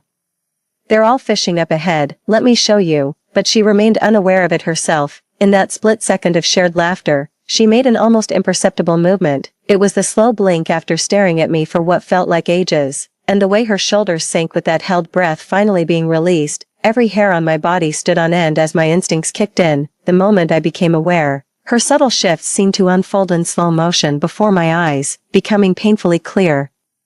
She walked ahead without turning back like other guides would, almost as if avoiding my gaze, keeping her back to me the entire time. I don't want to gamble. Following behind me were Zhishuan and Minhui, along with an unfamiliar maid who kept her head bowed. Technically, I could let them go first. this way we can skip this step. But mother is quite pleased with Shinku. Shinku has an excellent reputation. It goes without saying she wouldn't believe me, probably looking at me with those disappointed eyes. Then saying, "You're just overthinking things." My heart pounded like wildfire as I nervously glanced around. "Your garden is absolutely lovely." A sudden thought flashed through my mind. Perfect. We're alone. Quicker than words could tell, my hands moved faster than thought in that instant. I whirled around and yanked the approaching maid, flinging her aside with force. Splash, pushed her straight into the lake. Someone just fell into the water over here. Nearby. Two people dove in without hesitation. Plop, plop, perfect. I knew I was right. So it was the Shin family who brought disaster to Huiyin in my past life. The Shin girl stared at the lake in shock. I hitched up my skirt and kicked her right into the water. Soon enough, the two of them were rescued, just not from this cobblestone path. They were taken up another way instead. I gathered my skirts and hurried over. Quite a crowd here. People gathered and buzzed with discussions. Pointing fingers at those who fell into the water, my gaze swept over the four in the water. The moment I recognized one of them was He Linchuan. Laughed. How absurd. Never expected him to be the other jumper. Who did he think was the person that fell into the water? What was he trying to achieve by pretending to rescue someone? Shinku's eyes blazed with fury as she turned to us and demanded sharply, "Miss Zhang, why did you push my sister?" I looked utterly bewildered. This is my first time meeting the Shin family's daughter. We've never had any quarrel. Why would I push her? Clearly she was startled by the commotion when that maid fell in. Minhui reacted swiftly, pointing at the drenched servant. How peculiar. From here, you can't even see that side of the pond. How did your household know someone fell in? Shinku, realizing their scheme was about to be exposed, hastily defended. We heard the commotion and sensed something amiss. Clearly, this is all just a misunderstanding. Zhishuan was a beat slower to catch on. When the realization finally dawned, her face flushed crimson with rage as she tugged at my sleeve, protesting loudly, "Miss, we must leave at once." They were obviously lying in wait here, jumping into the water at the slightest sound. Who knows what the Shin family is plotting? Did they mean to push you in but end up falling themselves? Sensing the tension, Shinku strode over to stop me. I shouted angrily, "Stay back, you lecherous scoundrel." The woman's frantic struggles and panic, it only served to excite the man further. In the chaos, I yanked out my hairpin, drew the concealed blade from it, and plunged it deep into Shinku's arm before viciously twisting it upward and pulling it free. Ah, my arm. Never had I been so acutely aware of my own actions. The instant blood came spurting out. The terrified screams of bystanders rang in my ears. The words of Master Mingxin resurfaced in my mind once more. Had this humble nun not entered the Buddhist path, I might have become a demon instead. To my eyes, many people are like hogs awaiting slaughter. Shameful as it is to admit, my family used to butcher pigs. The blade goes in, then you twist it sideways to slit the artery. That's how you drain the blood clean. Sometimes I reckon certain folks are just like those swine. Their very flesh would stink up the pot. I have no regrets. The Buddha couldn't save me, but a blade can. After completing this gruesome task, I grabbed Minhui and Zhishuan and ran back. We sprinted all the way, and before even reaching the door, I burst into tears screaming, "Mom, help me." Mom turned and saw my state. She was instantly terrified. "What happened? Where are you hurt?" The woman accompanying them also panicked. "Shinku is trying to kill me." I tearfully recounted what had happened over there. She immediately had her attendants escort me away. Then commanded, "Minhui, go fetch your father at once." With a quick acknowledgement, Minhui dashed out ahead with her maidservant in tow, supporting Zhishuan's trembling arm. I turned to look behind us. The furious mother finally snapped, hurling a teacup at the Shin family while snarling, "This isn't over." 9. I gave Zhishuan's hand a squeeze and fainted dramatically. Zhishuan burst into tears. "Miss, don't scare me like this." The commotion suddenly intensified. Back home, I methodically listed everyone present there, who might be involved in this matter, and who could potentially lend a hand. My father patted my shoulder reassuringly. "Don't worry, just get some rest and don't overthink things." He then motioned for Minhui to follow him. I stood there blankly, staring at their retreating figures. Zhishuan came in carrying a basin of hot water, the warm towel pressed against my face. It snapped me out of my daze. I murmured, "Who knows what'll happen next?" Zhishuan suddenly burst into tears while wiping my face. "Whatever comes, I'll face it with you." "Miss," I dipped my hands in warm water to wash them clean, laughing heartily. "Then you'll come with me to Peach Blossom Nunnery as a nun. I've already thought of our Dharma names. I'll be Serene Wisdom, and you'll be Bamboo Wisdom." That's what I said, but I couldn't bear the thought of her suffering alongside me. Packed everything meticulously. Jixuan was just about to take that blood-stained hairpin. I stopped her gently. You don't need to take this. When she turned to look at me, tears suddenly fell again like stones dropping into my tranquil heart, scalding me with such intensity that I nearly cried too. She said, "Don't be afraid, dear, we're home now." I blinked awkwardly and murmured, keeping it would give me some peace of mind. In the end, I never wore the hairpin. When Jixuan returned, I was still sitting there in a daze. She urged me to get some rest. But the sword hanging over my head never fell. How could I possibly sleep? I waited till nightfall when my parents finally returned. Mother came rushing over. The moment our eyes met, my heart leaped into my throat, clutching my skirt nervously. I whispered, "Mother, I've made a terrible mistake." She rushed to embrace me, murmuring soothingly, "Hush now, it's all right, you've done nothing wrong. Everyone saw how he refused to let you leave. The whole world knows they reaped what they sowed when their scheme backfired." I nestled helplessly in her arms, enveloped in tender warmth as she recounted what happened after I left. Many young people stood by my side and spoke up for me. Anyone with half a brain who's associated with Shen Ke knows people would naturally side with you. Rather than risk defending a villain, it's safer to distance themselves by joining the condemnation. No one wants to be tainted. The easiest way to stay clean is to join the chorus denouncing Shen Ke. "But I've hurt someone," I said, pointing to the hairpin on the tray. "This was specially made. I bought it for self-defense. It's razor sharp, and I deliberately severed his tendons." Mother gritted her teeth in fury. "Good riddance. I'd have slit his throat myself. Tomorrow your father will take this to the emperor. We'll accuse Marquis Qingyan of failing to discipline his son, allowing him to assault a young girl. Justice is on our side. The Shen family could run themselves ragged, but they'll never protect Shen Ke now." Events unfolded exactly as Mother had predicted. The verdict came the very next day. Marquis Qingyan was suspended from office, and Shen Ke was permanently barred from official service. The Shen family sent Shen Ke far away to spare his life. Mother combed my hair herself and said, "Our Zhang family doesn't court trouble. But we don't shrink from it either. He deliberately tarnished a woman's reputation and sought to ruin your virtue. This outrage has stirred public anger. Every family has daughters. It wasn't just your father who impeached him. Everyone present was furious. Had it not been you yesterday, it would have been someone else's daughter, undoubtedly the daughter of someone closely connected to the Shen family." 10. As I listened to her speak, my mind began to wander.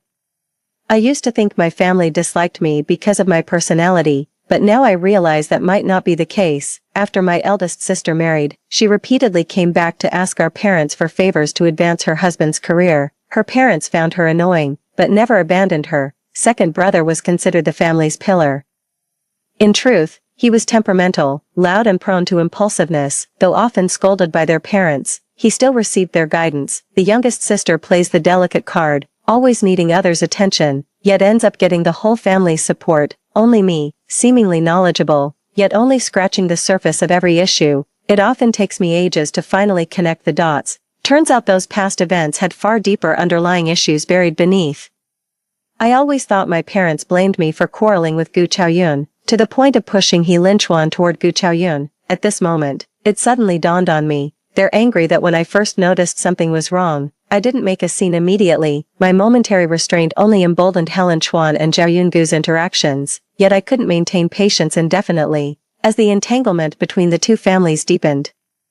Zhao Yungu and Helen Chuan deceived everyone through underhanded means, increasingly appearing justified on the surface. By the time I made my move, the Zhang family had already lost the upper hand. Thinking about all this, I completely broke down in tears. Turns out I could have gotten divorced. I was just afraid of being judged. A moment's hesitation cost me the opportunity completely. "Hey, what's wrong? Why are you crying?" Second brother's anxious voice came from outside the house.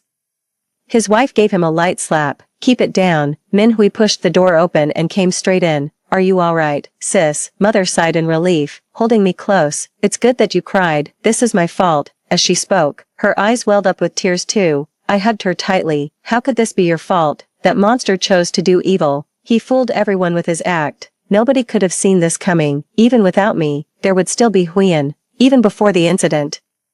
I thought the Shen family was quite decent. In my past life, even Master Mingxin only spoke of the matter without naming names. Clearly, this matter never got out. What filthy scum. To think you've been playing the saint all this time. You're just too obedient." Mother's tears soaked my neck. "I never knew how to handle you. Your eldest sister plays the fool so well. I never worry about her getting shortchanged. Your little sister's been mischievous since childhood. Always getting into trouble the moment I look away, but you were always so well behaved. By the time I realized, we'd already grown distant. Her words caught me completely off guard, but this time I understood what she meant. She didn't want me to be too obedient, without an edge. You'll just get bullied. I laughed through tears. Since when do good kids stab people with knives? Mother held me tighter in her arms. She was clearly still shaken by what had happened. I regretted bringing up the knife incident. This was our unspoken understanding. Why on earth would someone keep such a deadly weapon at hand? And how did they even know the technique to sever tendons? Thankfully, Minhui came over and snuggled up against me, pouting pitifully. I was scared to death. Won't Mother comfort me too? Fortunately, Mother didn't press the matter. What's done is done. Dwelling on the past serves no purpose. 11. The next time we met was already 2 months later. Because of the incident where I injured someone with a knife, the number of applicants has significantly decreased, but there are some new candidates now. The previously submitted applications have been screened. Father shortlisted 3 candidates based on the gathered information. Among them were Jiang Yuxing of the Jiang family, Gu Fei, Chen Wenjing's husband in her past life, and Lu Ming, heir to the Prince of Yu. After the incident with Shen Ku, Mother became much more open with me. She picked up Jiang Yuxing's invitation card and began explaining it to me in detail. Thanks to your uncle's connections, I know the Jiang family quite well. Yuxing himself is decent enough, but his father lacks sense. The poor boy still doesn't know how to take care of himself. When I saw him recently, he cut a fine figure, but his posture was too rigid, as if he could never relax. She set it down with a tinge of regret.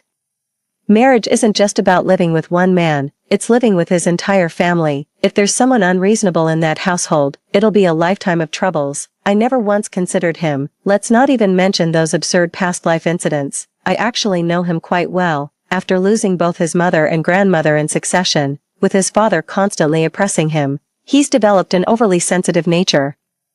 Being with him is like handling someone full of wounds. One wrong move and you'll touch a raw nerve. Mother nodded. That makes perfect sense. By the same token, Gu Fei is also unsuitable. He once had designs on the Chen family's daughter, but when Jing's parents favored He Linchuan, recently, I heard he jumped into the river to save a maid from the Shen household. At this point, Mother let out an unsparing scoff. When Jing's parents thought he still carried a torch for you, but ultimately gave up on him, which means the Gu family sent over an invitation. This may not align with Gu Fei's true wishes. In their past lives, these two, it was a classic case of willing victim and willing offender. When confronted with the Crown Prince of Yu's missive, Mother rarely showed puzzlement, but this time she murmured, "What's going on with that family? They've actually sent proposals twice now. Go find out what's happening and report back to me."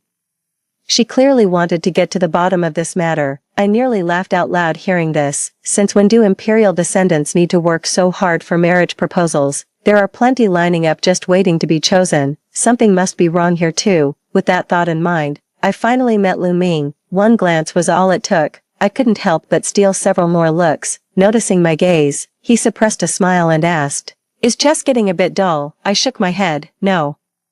I'm just surprised. Before coming here, I'd heard from several friends that the young master seemed rather aloof, yet he appeared quite approachable. Putting on a cold front helps avoid unnecessary trouble. But I don't act this way at home." As he placed a game piece, noticing my silence, he unexpectedly revealed his reason for proposing. "We've actually known each other for quite some time." That remark made me take a second look at him. When I noticed the mole on his nose bridge, memories came flooding back, hazy recollections overlapping with the present. My jaw dropped in astonishment. He nodded. "Yes, I'm the mudman who dragged you into the mire. It just came back to me, that same year when I was 10, the Jiang family had a guest who often played with us. Everyone called him young Master Qin. Aren't you from the Qin family?" I still remember how wildly he played, as if every day was pure joy. Jumped into the river to play, only to find more mud than water. Seeing how clean freak I was, they took offense at my disgust over their mud-covered selves, so they simply dragged me down into the mess with them. "My maternal family name is Qin," he said while capitalizing on my distracted misstep in the game. "When traveling, one usually adopts an alias." I sighed without thinking. I didn't even notice. He handed me the chess pieces he'd picked up. "I've always liked you." His words were startlingly direct, more than I'd ever heard before. I froze completely. He explained to me, "But my parents said I'm too young and my personality isn't settled yet. My feelings might influence you, so I've kept my distance." As he spoke, he pushed the chess piece closer to me. "Now, I'm not a child anymore." The unspoken message was clear. He still liked me. My cheeks burned. why would you like me? I'm nothing special. Though puzzled, they still opened their hands to receive it. One black stone after another, burning hot to the touch, betrayed his nervousness. He averted his gaze, unable to meet my eyes. Sometimes you're like the sun, sometimes the moon. I was speechless. Mood swings. Ahem. He cleared his throat repeatedly in a poor attempt to hide the smile tugging at his lips. Both the sun and moon exist to describe someone as radiant as you. Before leaving, he said to me earnestly, what you perceive as flaws are actually virtues you don't recognize. The light you think you lack has already illuminated others without you realizing. 12. Until Jian Yuxing came looking for me, he asked me, would you give me a chance? To my surprise, he didn't just stop me on the street. Instead, he went to plead with my parents, just to secure a chance to meet me. Well, in that case, I don't mind being civil to him. In response to his whispered plea, after a moment's hesitation, I shook my head. Brother Yuxing, I've always regretted one thing. I shouldn't have avoided you back then. What you did wasn't your fault. I'd always known he was handsome. When he looked at me with those sorrowful eyes, it's hard not to be moved, but I know full well, this is admiration. I carefully weighed my words of refusal. I might have knocked on your window for a moment, but I never intended to break in and rescue you. He seemed barely able to endure it. His slightly reddened eyes were barely visible. Even so, he recounted everything that had happened. When Grandma passed, I was devastated. Everyone saw my pillar of support was gone. They all drifted away. Only you kept checking on me, never treating me like I was invisible. But I ended up scaring you off. His voice caught. If only. I cut him off. No what ifs. Don't even go there. I held his gaze without flinching. I can't save anyone, but I hope you'll find the strength to open your own doors, pull out that dagger in your heart, and walk away from toxic people. You've got a whole life ahead. Live each day with purpose, and one day the good memories will outweigh the pain. I'd never seen a man cry before. He was the first. Tears long held back, trailed down his face. For some reason, I felt a pang of melancholy, yet I knew perfectly well, deep down, we're cut from the same cloth. I too once had that dagger in my soul. It made me question everything about myself. Only I know how deeply that blade cut me. Every decision I make is being influenced by it. I've always considered myself well-behaved and sensible, never needed strict supervision like my younger sister, but I don't know. That kind of supervision is actually an act of care. Because of this absence, I often lack confidence. Everything that followed only deepened my anguish. A shard of steel began piercing my heart. I grew increasingly guarded in my existence. The harder I struggled to face my true self, the path ahead grows ever narrower. In times of sorrow, even the sky feels constricting, for my world had long been plunged into darkness. I told him, when craving others' love, you must first love yourself. How long has it been since you truly savored a good meal, or freely wore what pleased you? Jian Yuxing finally broke down and burst into tears. The dark clouds hanging over his head seemed to lift somewhat. Suddenly, I understood the meaning behind Lu Ming's words. Weaknesses can also be strengths. Eldest sister often pleads with our parents on behalf of her husband. She has a tender heart, not just toward her husband, but all of us. Knowing the softness of hers, we in turn treat her with gentle kindness. Second brother is boisterous and speaks his mind bluntly, so everyone responds to him with equal directness. Youngest sister Minhui is quick-tempered and spoiled, never hesitating to show her anger, but she never holds grudges. Her sweet apologies always melt our hearts. My sensitivity lets me notice those silently weeping in corners others overlook. To Lu Ming, whether I'm the sun or moon, I radiate light in his eyes. This feels like more than ordinary affection. 13. I married Lu Ming. Only after marriage did I realize he's far from perfect. No charming gentleman, nor refined and cultured. Often curses his political rivals at home, putting on a tough and cold front outside. When the first child was born, he'd worry. It'd be better if Jiehui takes after you rather than me as a child. What's the difference between that and a wild monkey? Yet he's remarkably steady, capable of handling all sorts of matters. We do argue sometimes, but there's one thing that puts my mind at ease. He could never bring himself to say hurtful things to me. That's why I can't bear to push him too far either. He never puts on airs around me, nor does he tread too carefully. I still remember when Jiehui was born. Holding our daughter with red-rimmed eyes, he came to me. Minju, I responded weakly. Anyone with half a brain would know I need rest right now. After a pause, I heard his worried voice calling out again. I almost laughed in frustration. So he was worried I might die. He seemed born knowing how to treat people right. This kind of understated affection, exactly what I needed. His presence permeates every corner of life. I could tell he was in a bad mood when he was gardening. He understood my occasional sarcastic outbursts weren't meant seriously. I helped him unwind in my own way. He taught me there's no shame in saying sorry. Seeing He Linchuan again. 5 years had already passed since the incident with the Shin family. The He family sent him away to gain experience. Even with his knowledge of past lives, he still failed to capitalize on his head start. The Water Conservancy project nearly collapsed under his watch, fortunately. He'd brought along the very person who saved the day in their previous life. The truth finally dawned on him. Some things are best left to the experts. Approaches must adapt as circumstances change. Nothing remains constant, including people. So he was genuinely surprised the moment he saw me. It was that kind of shock you get when seeing a familiar face that's changed dramatically. Fortunately, Jia Sui's arrival broke the awkward silence. That little brat has turned into a complete wild child after all. At the marriageable age of Minhui, she remained as lively as ever, chasing after and calling out, "Hey, Jiasue, don't run so fast. Your aunt can't keep up with you." Jiasue, Helen Chuan was utterly shocked. He looked at me in panic. So it was. I bent down and scooped up the squirming Jiahui. "Stop bothering your aunt." Apparently he knew about the memorial tablet placed before the eternal lamp at Peach Blossom Nunnery. We once had a child together. The little one was lost in the river with me before we even knew its gender. I gave him the name Jiahe. She even shot me a glance after saying that. It's probably for the best that Ran Ta is gone. I pray for his swift reincarnation. I hope he can live a good life. I drugged He Linchuan, so he'll never be able to have offspring. It's not that I'm infertile, he's incapable. My hatred for him never ceased, so after the Shin family incident, I had people spread word of He Linchuan's acquaintance with Shin Ku. They say Shin Ku would ruin my reputation just to back up his sworn brother. That's why no decent family would dare marry their daughter to him. In the end, he had no choice but to marry Gu Xiaoyun. Rumor has it Gu Xiaoyun's been in constant fights with his parents. His parents weren't pleased with Gu Xiaoyun as their daughter-in-law. Gu Xiaoyun detested the hypocrisy of the He couple. Nothing brings more satisfaction than seeing your enemies suffer. They'll haunt you like ghosts for the rest of your life, then die consumed by resentment and regret. Story 2. Reborn for the third time, Xing Xiaoxi still died at the age of 28. Unwilling to accept it, I started over again. We met, fell in love as usual,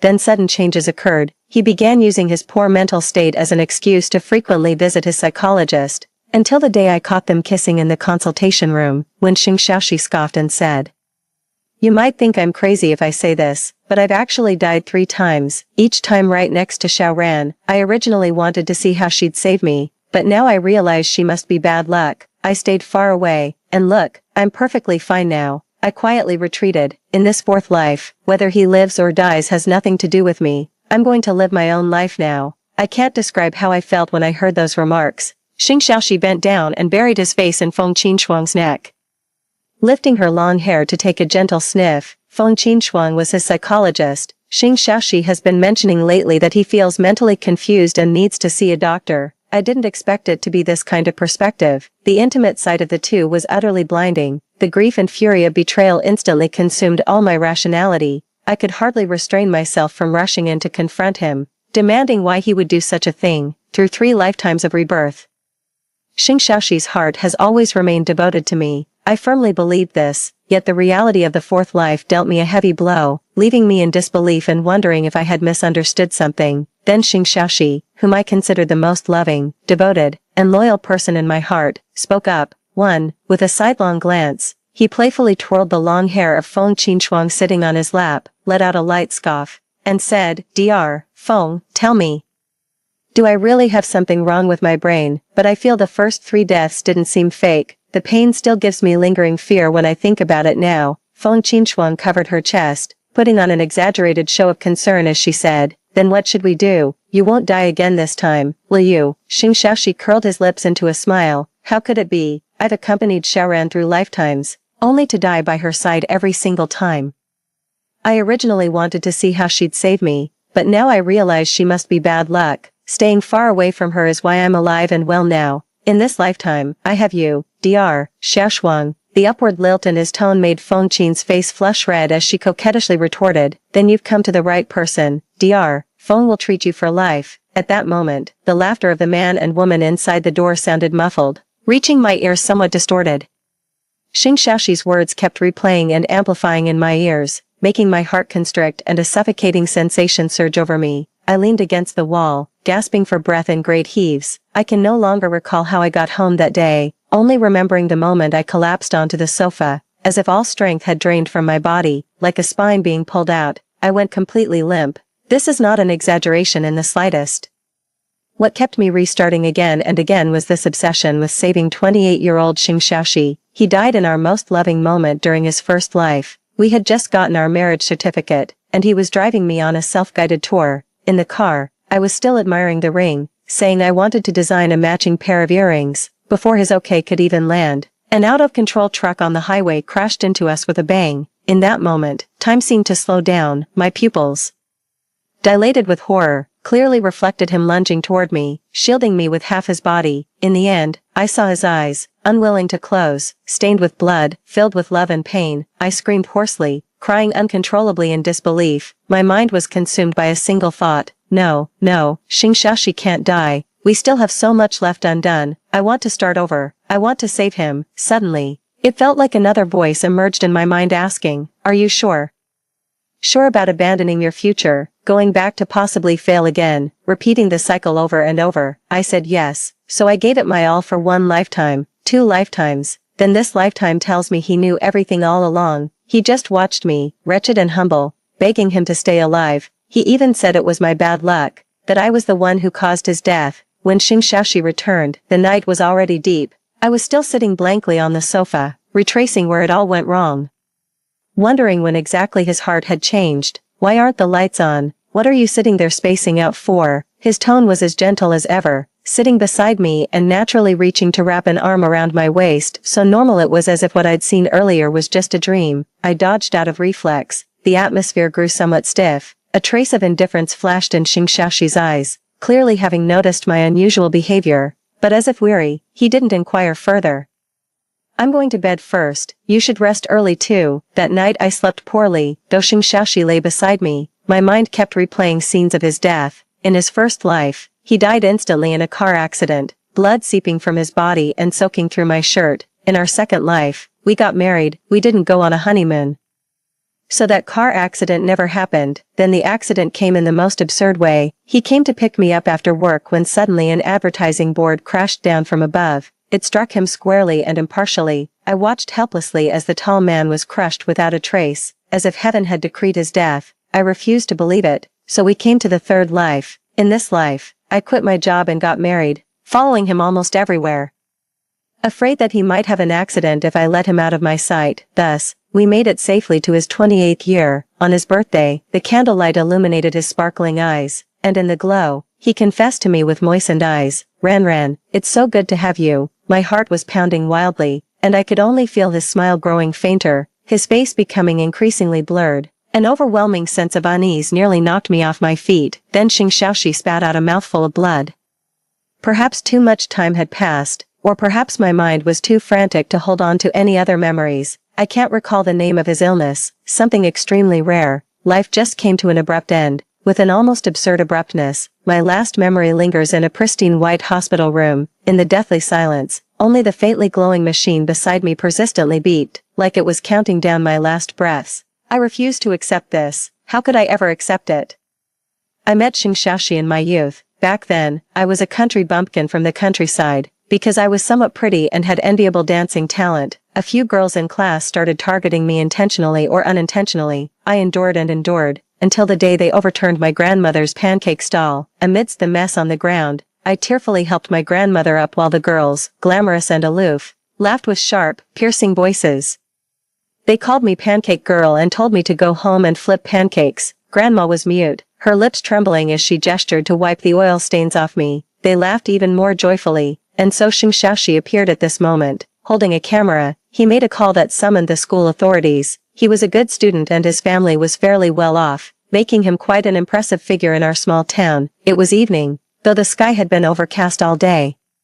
Somehow at that moment the sunlight broke through the layers of gloom, pouring directly onto Xing Xiaoxi. He extended his hand, holding a clean and neatly folded handkerchief in his palm. The first thing he said was, "Sorry, I wanted to gather evidence first, so I didn't come to help you right away." Even now, I still remember how my heart raced that day, violent and powerful. It sustained me as I traversed alone through countless worlds of his death and cycles. Even by the second morning, I was still somewhat dazed. Xing Xiaoxi got up at this moment, changed into the clothes I had ironed, and glanced at me setting breakfast on the dining table. Aren't you going to the dance troupe? Just staying at home like this? There's nothing for you to do here anyway. His voice trailed off on the last few words, filled with confusion. My hand wiping the table paused as I looked up at him, only to see his gaze quickly shift away. 2. Have breakfast at home. I won't eat. Don't see me off. And don't come pick me up tonight. I'm going to see Dr. Feng. He rubbed his temples at just the right moment, speaking in a flat tone. If it were before, I would definitely be worried about his condition. But now, I just feel a chill in my heart. He's about to turn 28, and we're about to get married. In previous lives at this time, I had completely lost the mood to work, living in constant fear every day. So I simply quit my job at the dance troupe and truly became a housewife. Back then, he thought I was working too hard and said with a smile, "Then don't go, just dance for me alone from now on. With me here, what do you have to worry about?" I accompanied him to and from work, and he proudly introduced me to his colleagues. He raised his hand boastfully to show off our matching rings, and now, he looks at me warily and coldly, telling me, "Stop staring at me all day, find something to do for yourself." My breath hitches, followed by the slam of the door, plunging the room into an eerie silence. I sit at the table, mechanically picking at the breakfast in front of me, still warm to the touch, yet it feels unusually cold when it reaches the mouth. How could this happen? Ever since Xing Xiaoxi started treatment, the distance between us seems to have gradually widened. He's begun to grow weary and reject my presence. After spending 3 lifetimes with me, now you found true love. But saving Xing Xiaoxi was like a pre-programmed destiny written in my code. Suddenly being asked to give up feels like losing the center of gravity in my life. I feel like I should rush up and confront him, demanding to know if all my efforts in past lives were just a joke in his eyes. But then why did he keep playing along with me time after time? Yet I still act as if nothing ever happened. Watching helplessly as Xing Xiaoxi gradually distanced himself from me, grew colder. And our conversations became fewer and fewer, watching helplessly as Feng Qinshuang grew closer to him, even to the point where on several nights, he couldn't be bothered to pretend anymore. Directly calling her from the balcony, in the darkness, even through a pane of glass, I could see the smile spreading across Xing Xiaoxi's lips. Then one evening, like a resentful wife, I stubbornly sat at the dining table, waiting for him to return. It was almost 9 o'clock. After reheating the food countless times, Xing Xiaoxi finally returned. However, he didn't come back alone. Feng Qinshuang was with him. Feng Qinshuang nodded at me in greeting, then naturally changed shoes and entered the living room. "Don't misunderstand, Miss Xiao. I'm only here to assist Mr. Xing with his treatment." Mr. Xing's description is that he is always troubled by memories from the past or those that never existed. So I came to examine the home environment, which is actually a significant factor affecting mental state. She smiled generously and spoke professionally, displaying complete composure in front of me, utterly devoid of the coquettishness she showed beside Xing Xiaoxi, appearing dignified and proper. It even made me feel as if the ambiguity between her and Xing Xiaoxi was just my imagination. But the next moment, when her gaze met Xing Xiaoxi's, she flashed a meaningful smile, carrying their unique understanding. "Throw these things away. And also redesign the sofa layout over here." Her red lips parted and closed, until finally I could no longer make out what she was saying. All I saw was how the house Xing Xiaoxi and I had carefully arranged was being altered beyond recognition by her. Her gaze grew smug and provocative as she lifted her chin to look at me. "People always have to look forward, so just throw away the old things." She took off a pendant from her bag and hung it at the entrance, saying in a coquettish tone, "Mr. Xing, seeing something bright and colorful before going out will make you feel better. This is our marital home." I watched Xing Xiaoxi's lips curve uncontrollably, reluctantly bid farewell to Feng Qinshuang. Then my trembling lips began to speak. He asked back in confusion, "Our meticulously designed marital home, you just bring another woman back like this, casually disrupting our arrangements, leaving her traces behind." Dr. Feng is a professional. If something's unreasonable, it needs to be changed. Should I just stay sick if I'm ill? His tone carried a hint of helplessness, yet I detected an undercurrent of impatience. "Stop being so stubborn. If you don't like the current arrangement, we can change it later according to your preferences." Bitterness rose in my throat. I took a deep breath and forced a smile as I spoke. "Xing Xiaoxi, are we supposed to get our marriage certificate next month? Are you still getting married?" Xing Xiaoxi frowned. "What are you making a fuss about? Just because Feng Qinshuang came to visit." "Xiao Ran, I think you have too much free time. If you have nothing to do, go find something to occupy yourself. Stop staring at me with wild imaginations." Now you're just saying whatever comes to mind. He wanted to say something more, but the next second he froze in place. My tone was flat and cold. Let's not get married, just 3 words. Yet I struggled to say them. Xing Xiaoxi didn't react immediately, his eyes showing a trace of confusion. What did you say? As he spoke, his voice trembled slightly, sounding as if he was suppressing some kind of joy. I suddenly remembered what he had said in front of Feng Qinshuang. She's always clinging to me, like bad luck following me around. How could I not have accidents? My tears just frozen my eyes, held back from falling. Instead, a surge of grief and indignation rushed to my head, my icy blood seeming to ignite as I smiled soundlessly. What? Are you pleased that I said I won't get married? Xing Xiaoxi, you haven't really fallen for someone else, have you? Can't wait to get rid of me. Realizing I seemed to be joking around with him, his expression instantly darkened, his face terrifyingly grim. Xiao Ran, it's you who seems to have mental issues. Think this is fun? No wonder I've been in a bad state lately. It's because of your influence. He looked down at me condescendingly, angrily threw off his coat, and went to sleep in the guest room. The living room fell silent again, but the oppressive atmosphere lingered. I looked up at the ceiling, and the tears I'd held back for so long didn't recede. Instead, they rushed out uncontrollably. After that day, the relationship between Xing Xiaoxi and me grew even more strained. He began openly seeking out Feng Qinshuang without any pretense. Faced with my heart-wrenching accusations, he merely looked at me indifferently, his expression mocking.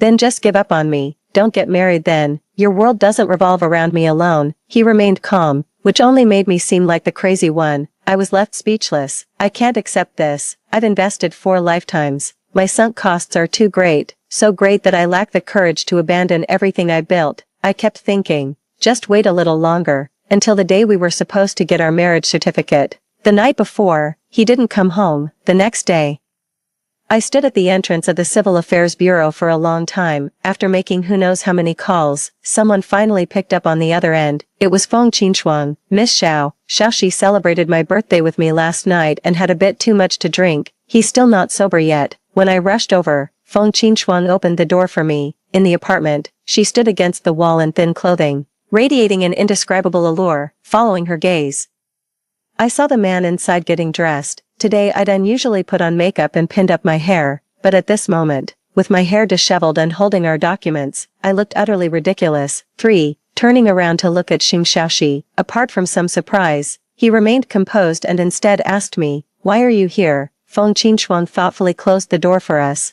Only her spectator's gaze was so piercing that it threatened to shatter my last shreds of rationality. What am I doing here? Xing Xiaoxi, are you even sober? My blood boiled, and I couldn't help but throw all the documents on the ground. If you don't want to get married, just say so. There's no need to humiliate me like this. He froze for a moment, then slowly picked them up, curling his lips into a faint smile. I thought you already knew, but you still wouldn't let it go. He straightened up and stood over me, looking down with indifference as if I were a stranger. Can't you tell? I want to break up with you. Reason snapped like a taut string. I widened my eyes in disbelief as I looked up at him. I tried to find traces of the person he used to be in the man before me, but I failed. He lounged lazily on the edge of the bed, watching my reaction with amusement. Xing Xiaoxi, what do you think death feels like? After a long silence, I heard my own voice, hoarse and startling. I didn't feel death, but it was close. That kind of pain was worse than dying. So tired, so exhausted. I don't even know why I'm still holding on. Xing Xiaoxi visibly stiffened. His pupils trembled uncontrollably. Panic flashed across his face for a moment before he lowered his eyes, unnaturally avoiding my gaze. He knew what I was talking about. After all, he also carried memories from 3 lifetimes. He remained silent, and suddenly I felt a profound sadness. It felt like a century of silence had passed. Do you think I'm not tired? Xing Xiaoxi finally spoke, having died 3 times. Do you think I feel good about it? Every time I started over, I held on to the hope that maybe this time would be different, and I walked the same path without hesitation, but repeating the same mistakes over and over. Do you understand how that feels? By the 3rd time, I was actually ready to give up. I really wanted to just die and be done with it. Why come back again? Xiao Ran, I actually admire you quite a bit. Standing at the beginning and seeing an inevitable death at the end. Then looking back from the ending, don't you feel despair? No matter how hard you try, nothing changes. His voice choked up slightly, his eyes as if veiled by a thin mist. Accept it, this is reality. Our story can only end there. I died at 28, but what about you? Did the second half of your life die with me? Let yourself go. With his last words, Feng Qinshuang opened the door, sunlight streamed in. As if guiding him toward a new life, without hesitation, he stepped forward toward Feng Qinshuang. I struggled to take a step forward, watching Feng Qinshuang standing perfectly matched with him. Miss Xiao, she said this strawberry tart is delicious, so I specially bought an extra one for you to take back. She handed me an exquisitely packaged dessert. At a glance, my hand jerked away as if electrocuted, that deep-seated fear in my soul swept over me again, leaving me paralyzed. I used to love eating strawberry tarts, and in my second life, Xing Xiaoxi even learned to make them himself, but I always complained about his poor skills and only bought them from one particular shop. After work, he went to buy them for me at the dessert shop across the street. Then a billboard came crashing down, smearing strawberry jam all over the ground. I will never forget that scene. Since then, I've never touched strawberries again. It tastes great, you should try it again. Xing Xiaoxi's voice was calm and light, as if all our past had become a gust of wind, blown away by him. In the fourth life, I didn't arrive at Xing Xiaoxi's 28th year. Xing Xiaoxi packed up all his belongings. As he dragged his suitcase out, he remained as aloof as an outsider. He even destroyed every single photo of us. As I watched him expressionlessly throw away all the things that once carried countless memories of us into the trash, that suffocating feeling of my heart being tightly gripped overwhelmed me completely. The house is yours, let's leave it at that. Xing Xiaoxi left without any hesitation. That strawberry tart was still on the table, its bright red strawberry jam looking like blood. I expressionlessly stuffed it into my mouth, the familiar taste flooding my entire palate, seemingly mixed with an indescribable metallic bloodiness, until finally I managed to swallow it with difficulty. By the time I realized, tears were already streaming down my face. An abrupt phone ring suddenly sounded. I answered to hear the dance company's principal on the line. Ran, we're missing a character for our new play. We've been searching for a while but couldn't find the right person. Do you think you could come help us out? I paused for a moment, responded with then added, I can come today. Are you still rehearsing at the usual place? After receiving an affirmative reply, I rubbed my temples and headed straight to the location. If Xing Xiaoxi was the first major event in my life, then dance was the second. In my first life, with Xing Xiaoxi's encouragement, I took the art college entrance exam and successfully joined a local dance troupe after graduation. In subsequent lives, I continued to follow the same trajectory, but my dance career always stopped at this point. Because of Xing Xiaoxi's death, I had to abandon everything else in my life and fully confront the insurmountable mountain of life and death. Now that I think about it, since Xing Xiaoxi doesn't need me anymore, should I also return to my own path? But the effect was actually very poor. I stepped back onto the dance floor, following the music, but found it hard to regain that feeling. After I missed the beat again, the teacher looked at me, shook her head, and sighed softly. Ran. Maybe you should take a break and adjust your state first. As the song ended, the members scattered to rest, while I stood there lost in thought. I was once the teacher's most favored student, young yet exceptionally talented. She once praised me, saying I naturally became the center of attention wherever I stood, but now, I feel trapped in a predicament with no way out. Teacher, how long will this rehearsal take? 2 months later. I froze for a moment when I got the answer. Because by that calculation, the premiere date happened to be Xing Xiaoxi's 28th birthday. In several past lives when I was desperately trying to save Xing Xiaoxi from death, the dance troupe completed their premiere perfectly without me. Actually, I didn't need to participate. After all, they never came looking for me in previous lifetimes. The moment this thought crossed my mind, I was ready to back out. But as the music's rhythm surged again, watching everyone compose their expressions and devote themselves wholeheartedly, the words of surrender stuck in my throat, impossible to utter. The moment I stepped out of the dance studio, I immediately booked a plane ticket. The destination was a small town in the southwest, where the dance now incorporated local ethnic characteristics. Having been away from the troupe for so long, I could no longer keep up with the pace. The teacher was very supportive. Go and learn something new. And take the chance to relax, it'll do you good. The wind blowing against me lifts my long hair as I exhale a deep breath, suddenly smiling in relief. Some things are just meant to be let go. I too have my own 28th year. By the time I returned from out of town, nearly a month had already passed. During this month, I wandered through mountains and forests, working and chatting with the local grannies. In moments of joy, we would dance under the evening sunset. People of their ethnicity, young and old, possess a unique talent for dance, unpolished yet indescribably free and radiant. Without formal music, everyone hummed tunes while rhythmically tapping nearby bamboo baskets. Unintelligible dialects and sunlight enveloped me together, soothing and smoothing my scarred, hollowed heart. Upon returning to my homeland, my teacher came to pick me up. Seeing me smile so effortlessly, her face too blossomed into a grin. "There's a dance performance tonight, come check it out." I smiled and said okay, planning to go home and change clothes, but unexpectedly, just as I reached my doorstep, I looked up and saw Xingshashi leaning against the doorframe, and beside him, arm in arm, was Feng Qinshuang. When she saw me, Feng Qinshuang warmly came over with a beaming smile. "Ran, have you been out playing? What's wrong?" Yet my gaze couldn't help but drift towards Xingshashi again, but he skillfully avoided it. My heart suddenly skipped a beat, forcing a smile.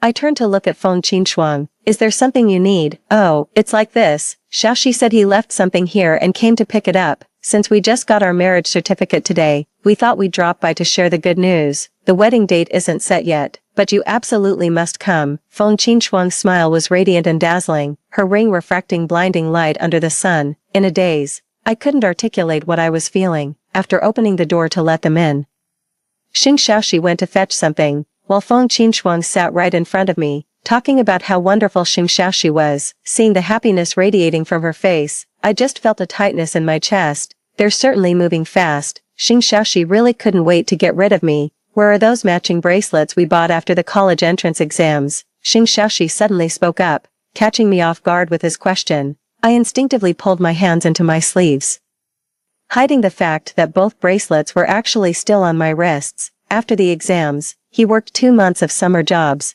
toiling from dawn till dusk, just to put one of those bracelets on my wrist when I started college. Later when we had money, he started putting more expensive jewelry on my hands. I've kept those 2 pieces stored away. It was a somewhat famous affordable luxury brand, not too expensive when purchased, but now it's become a collector's item that's hard to obtain even with money. Shuang really liked them. "You can just give me my piece." The smile on my face was becoming hard to maintain. When did Xingshashi become such an undignified person? For his current girlfriend, he actually had the nerve to come ask his ex for things back without feeling awkward. I was undignified too, foolishly treasuring these 2 bracelets like precious things hidden on my wrist. While I was lost in thought, Xingshashi had already noticed. He stepped forward, unceremoniously grabbed my forearm, and exposed my pale wrist. Feng Qinshuang exclaimed in surprise beside them. "So it was in Ranran's hands all along, and she even brought 2. Shashi, perhaps Ranran really likes them. I'll pass, let her keep them." At that moment, I felt as if I had been stripped bare.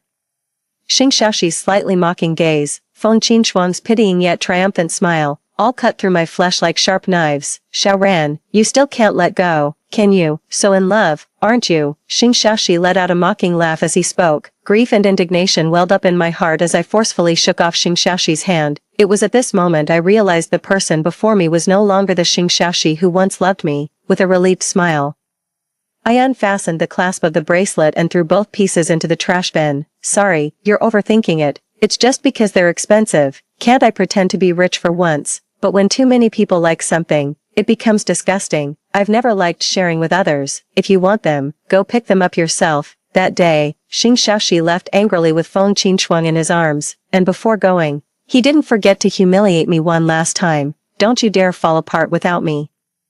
This time, make sure it's not you who dies first." I no longer had any lingering feelings for him and retorted without hesitation, "There's still a month left. Say your proper goodbyes to your wife, lest you run out of time for last words." Watching his retreating figure, I decisively picked up the trash bag and flung it straight into the large bin by the door. Perfect. Now there won't be any trace of him left in the house. I looked around, thinking I might as well rearrange the home decor in a couple of days while I'm at it. In the evening, I went to watch a dance performance. My colleagues on stage saw me and smiled back at me. When it ended, I suddenly realized I was already in tears. On the way to offer flowers at the backstage, I suddenly heard sobbing sounds. I looked and saw what appeared to be a mother and daughter. The one crying was a little girl, her mother comforting her by her side. "It's okay, Yu.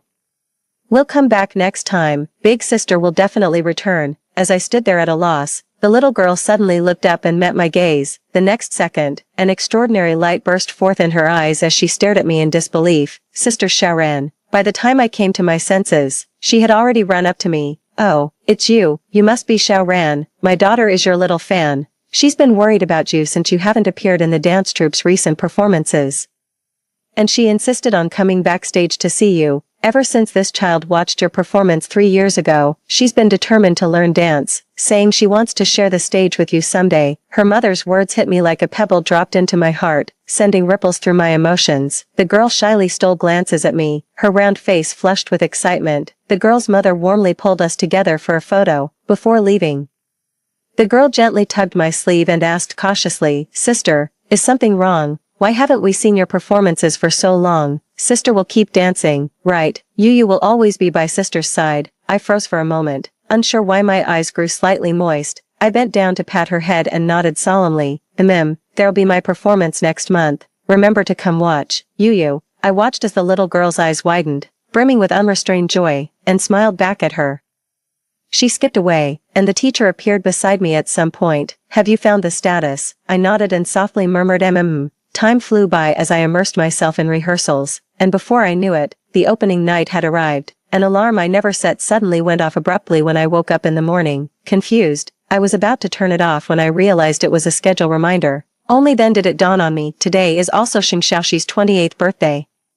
The alarm was counting down, 12 hours left until the time he was last diagnosed with the disease. I suddenly felt a bit dazed and couldn't help wondering, will he die in this lifetime? 5. Could it really be because of me that he keeps dying over and over? If he doesn't die, I'll bless him. If he dies, then, time didn't allow me to consider so much, because the teacher's call had already come through. For the final rehearsal, we must ensure everything is foolproof, in the blink of an eye. Most of the day passed and evening arrived. 7 o'clock was our performance time, and also the time when the accident happened in my previous life. My heart was pounding, though I didn't know what I was nervous about. The teacher asked the members to take a break first, adjust their mindset, and face the stage in an hour. I went outside to get some fresh air. The phone ringtone suddenly rang at this moment, sounding sharp and piercing. I quickly answered it with one hand, only to realize it was Xing Xiaoxi calling. The voice on the other end was very soft. Ran, if I die, would you be sad? 1 more hour. The previous 2 deaths had both occurred suddenly before his birthday. Only the third time, when abnormalities were detected on his birthday, did it give me some time to say goodbye. I was stunned. I really wanted to blurt out, "No way, aren't you bound to die anyway? Whether with me or with Feng Qinshuang," such words to mock his infidelity. But when the words reached my lips, I just sighed softly. "Maybe, if I die, will you start over?" he asked again, perhaps separated by a screen. I couldn't discern the emotion in his voice, only his voice sounded somewhat hoarse, distorted as it reached my ears. This time I didn't hesitate and replied firmly, "If he dies again this time, it can only prove that all my previous efforts were in vain. Fate is predetermined and cannot be changed no matter what. I won't have any thoughts of restarting again." He was silent for a moment before speaking again in a faint voice. "All right, wishing you a successful performance." The moment I hung up the phone, a flood of inexplicable emotions surged in my heart, but the strongest one seemed to be nothing more than a sense of pity, a tragic fate that cannot be escaped no matter how much one cycles through it. I walked backstage where the actors had already begun applying makeup and changing costumes. I also composed myself, preparing to face the upcoming performance. At 7 o'clock sharp, everything resets. I stepped onto the long-awaited stage, gazed at the audience filling the seats below, took a deep breath, and slowly raised my hand. The music transitioned from fast to slow before finally stopping. When the piece ended, I hadn't made a single mistake. The moment the stage lights illuminated my entire being, I saw the gently lifted faces in the audience, radiant with happiness and joy. Just as I had countless times when watching dancers on stage as a spectator, from that moment on, the seed of a dream was actually sown in my heart. Now, it has finally blossomed and borne fruit once again. I am reborn. As I stepped off the stage, a teacher behind the curtain presented me with flowers, wiping away tears. Ran, you truly live up to my expectations. To be honest, I was initially worried that after such a long break from practice, you might struggle to keep up. But your boyfriend came forward insisting you'd have no problems at all. He repeatedly assured me. Oh, by the way, why didn't he come to present flowers at today's premiere? My mind went blank for a moment, and I instinctively asked, "Wait, Xing Xiaoxi approached you?" "Yes, I originally didn't want to consider you. After all, you'd officially resigned from the troupe. It wasn't just a leave of absence, but Xiaoxing personally came to plead for another chance on your behalf, saying you'd made that decision impulsively without proper consideration. I do think it's a pity for you. and you probably felt too embarrassed to contact me again, so I took the initiative to call you." She kept chattering on. My mind went completely blank. So, this opportunity was secured for me by Xing Xiaoxi, but why would he do that? The memories of the fourth life were too chaotic and fragmented, flooding into my mind all at once, making my head feel like it was about to explode from the pain. I seemed to have forgotten something very important, but what could it be? The phone beside me suddenly jerked me back to reality, with Feng Qinshuang's eerily calm voice on the other end. "Xing Xiaoxi is dead." When I rushed over, Feng Qinshuang said he wanted to see me one last time, so he held on and didn't die. I found this statement ridiculous, with a sense of absurdity that didn't match reality. Dazedly, I entered his hospital room, white and pristine as in the third life, like heaven. He lay on the white hospital bed, his face bearing a peculiar serenity. Seeing me, he seemed in good spirits. "You didn't cry this time." Quite composed. "You're going to die anyway. After dying so many times, you should be used to it by now." My voice was calm, and the moment I said it, even I found it unbelievable. Like a boulder that once weighed on my heart, it crumbled away without me noticing. He didn't close his eyes, staring fixedly into mine. "You're really just going to watch me die like this? You won't come back?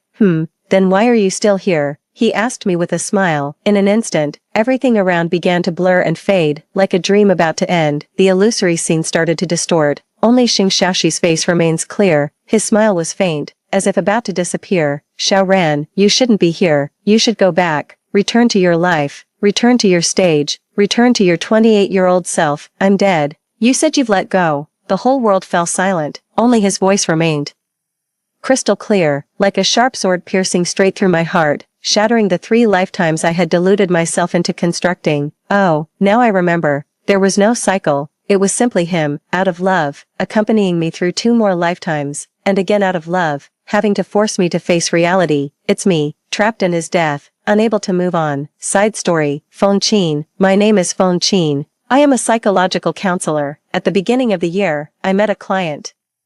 A gentle and polite noble woman. Although she didn't look well, it was clear she wasn't in such a state that required my help. Just as I had thought, she took me to meet the real guest, a 28-year-old woman. "This is my daughter-in-law. She and my son were in a car accident during their road trip. My son died on the spot." The noble woman choked up slightly. After being unconscious for 2 days and waking up, her mental state became like this. I turned my head to look at the woman sitting on the sofa. She was very beautiful, with a slender figure and graceful posture. The noble woman said she used to be a dancer. I chuckled and said it showed. She sat quietly, playing with 2 intertwined bracelets on her wrist. "Her name is Xiao Ran. You can call her Ran Ran." 6. I nodded, attempting to strike up a conversation with her, but she remained silent, only turning her head to look at me with unfocused eyes, as if separated from us by an entire world. "She's always sleeping.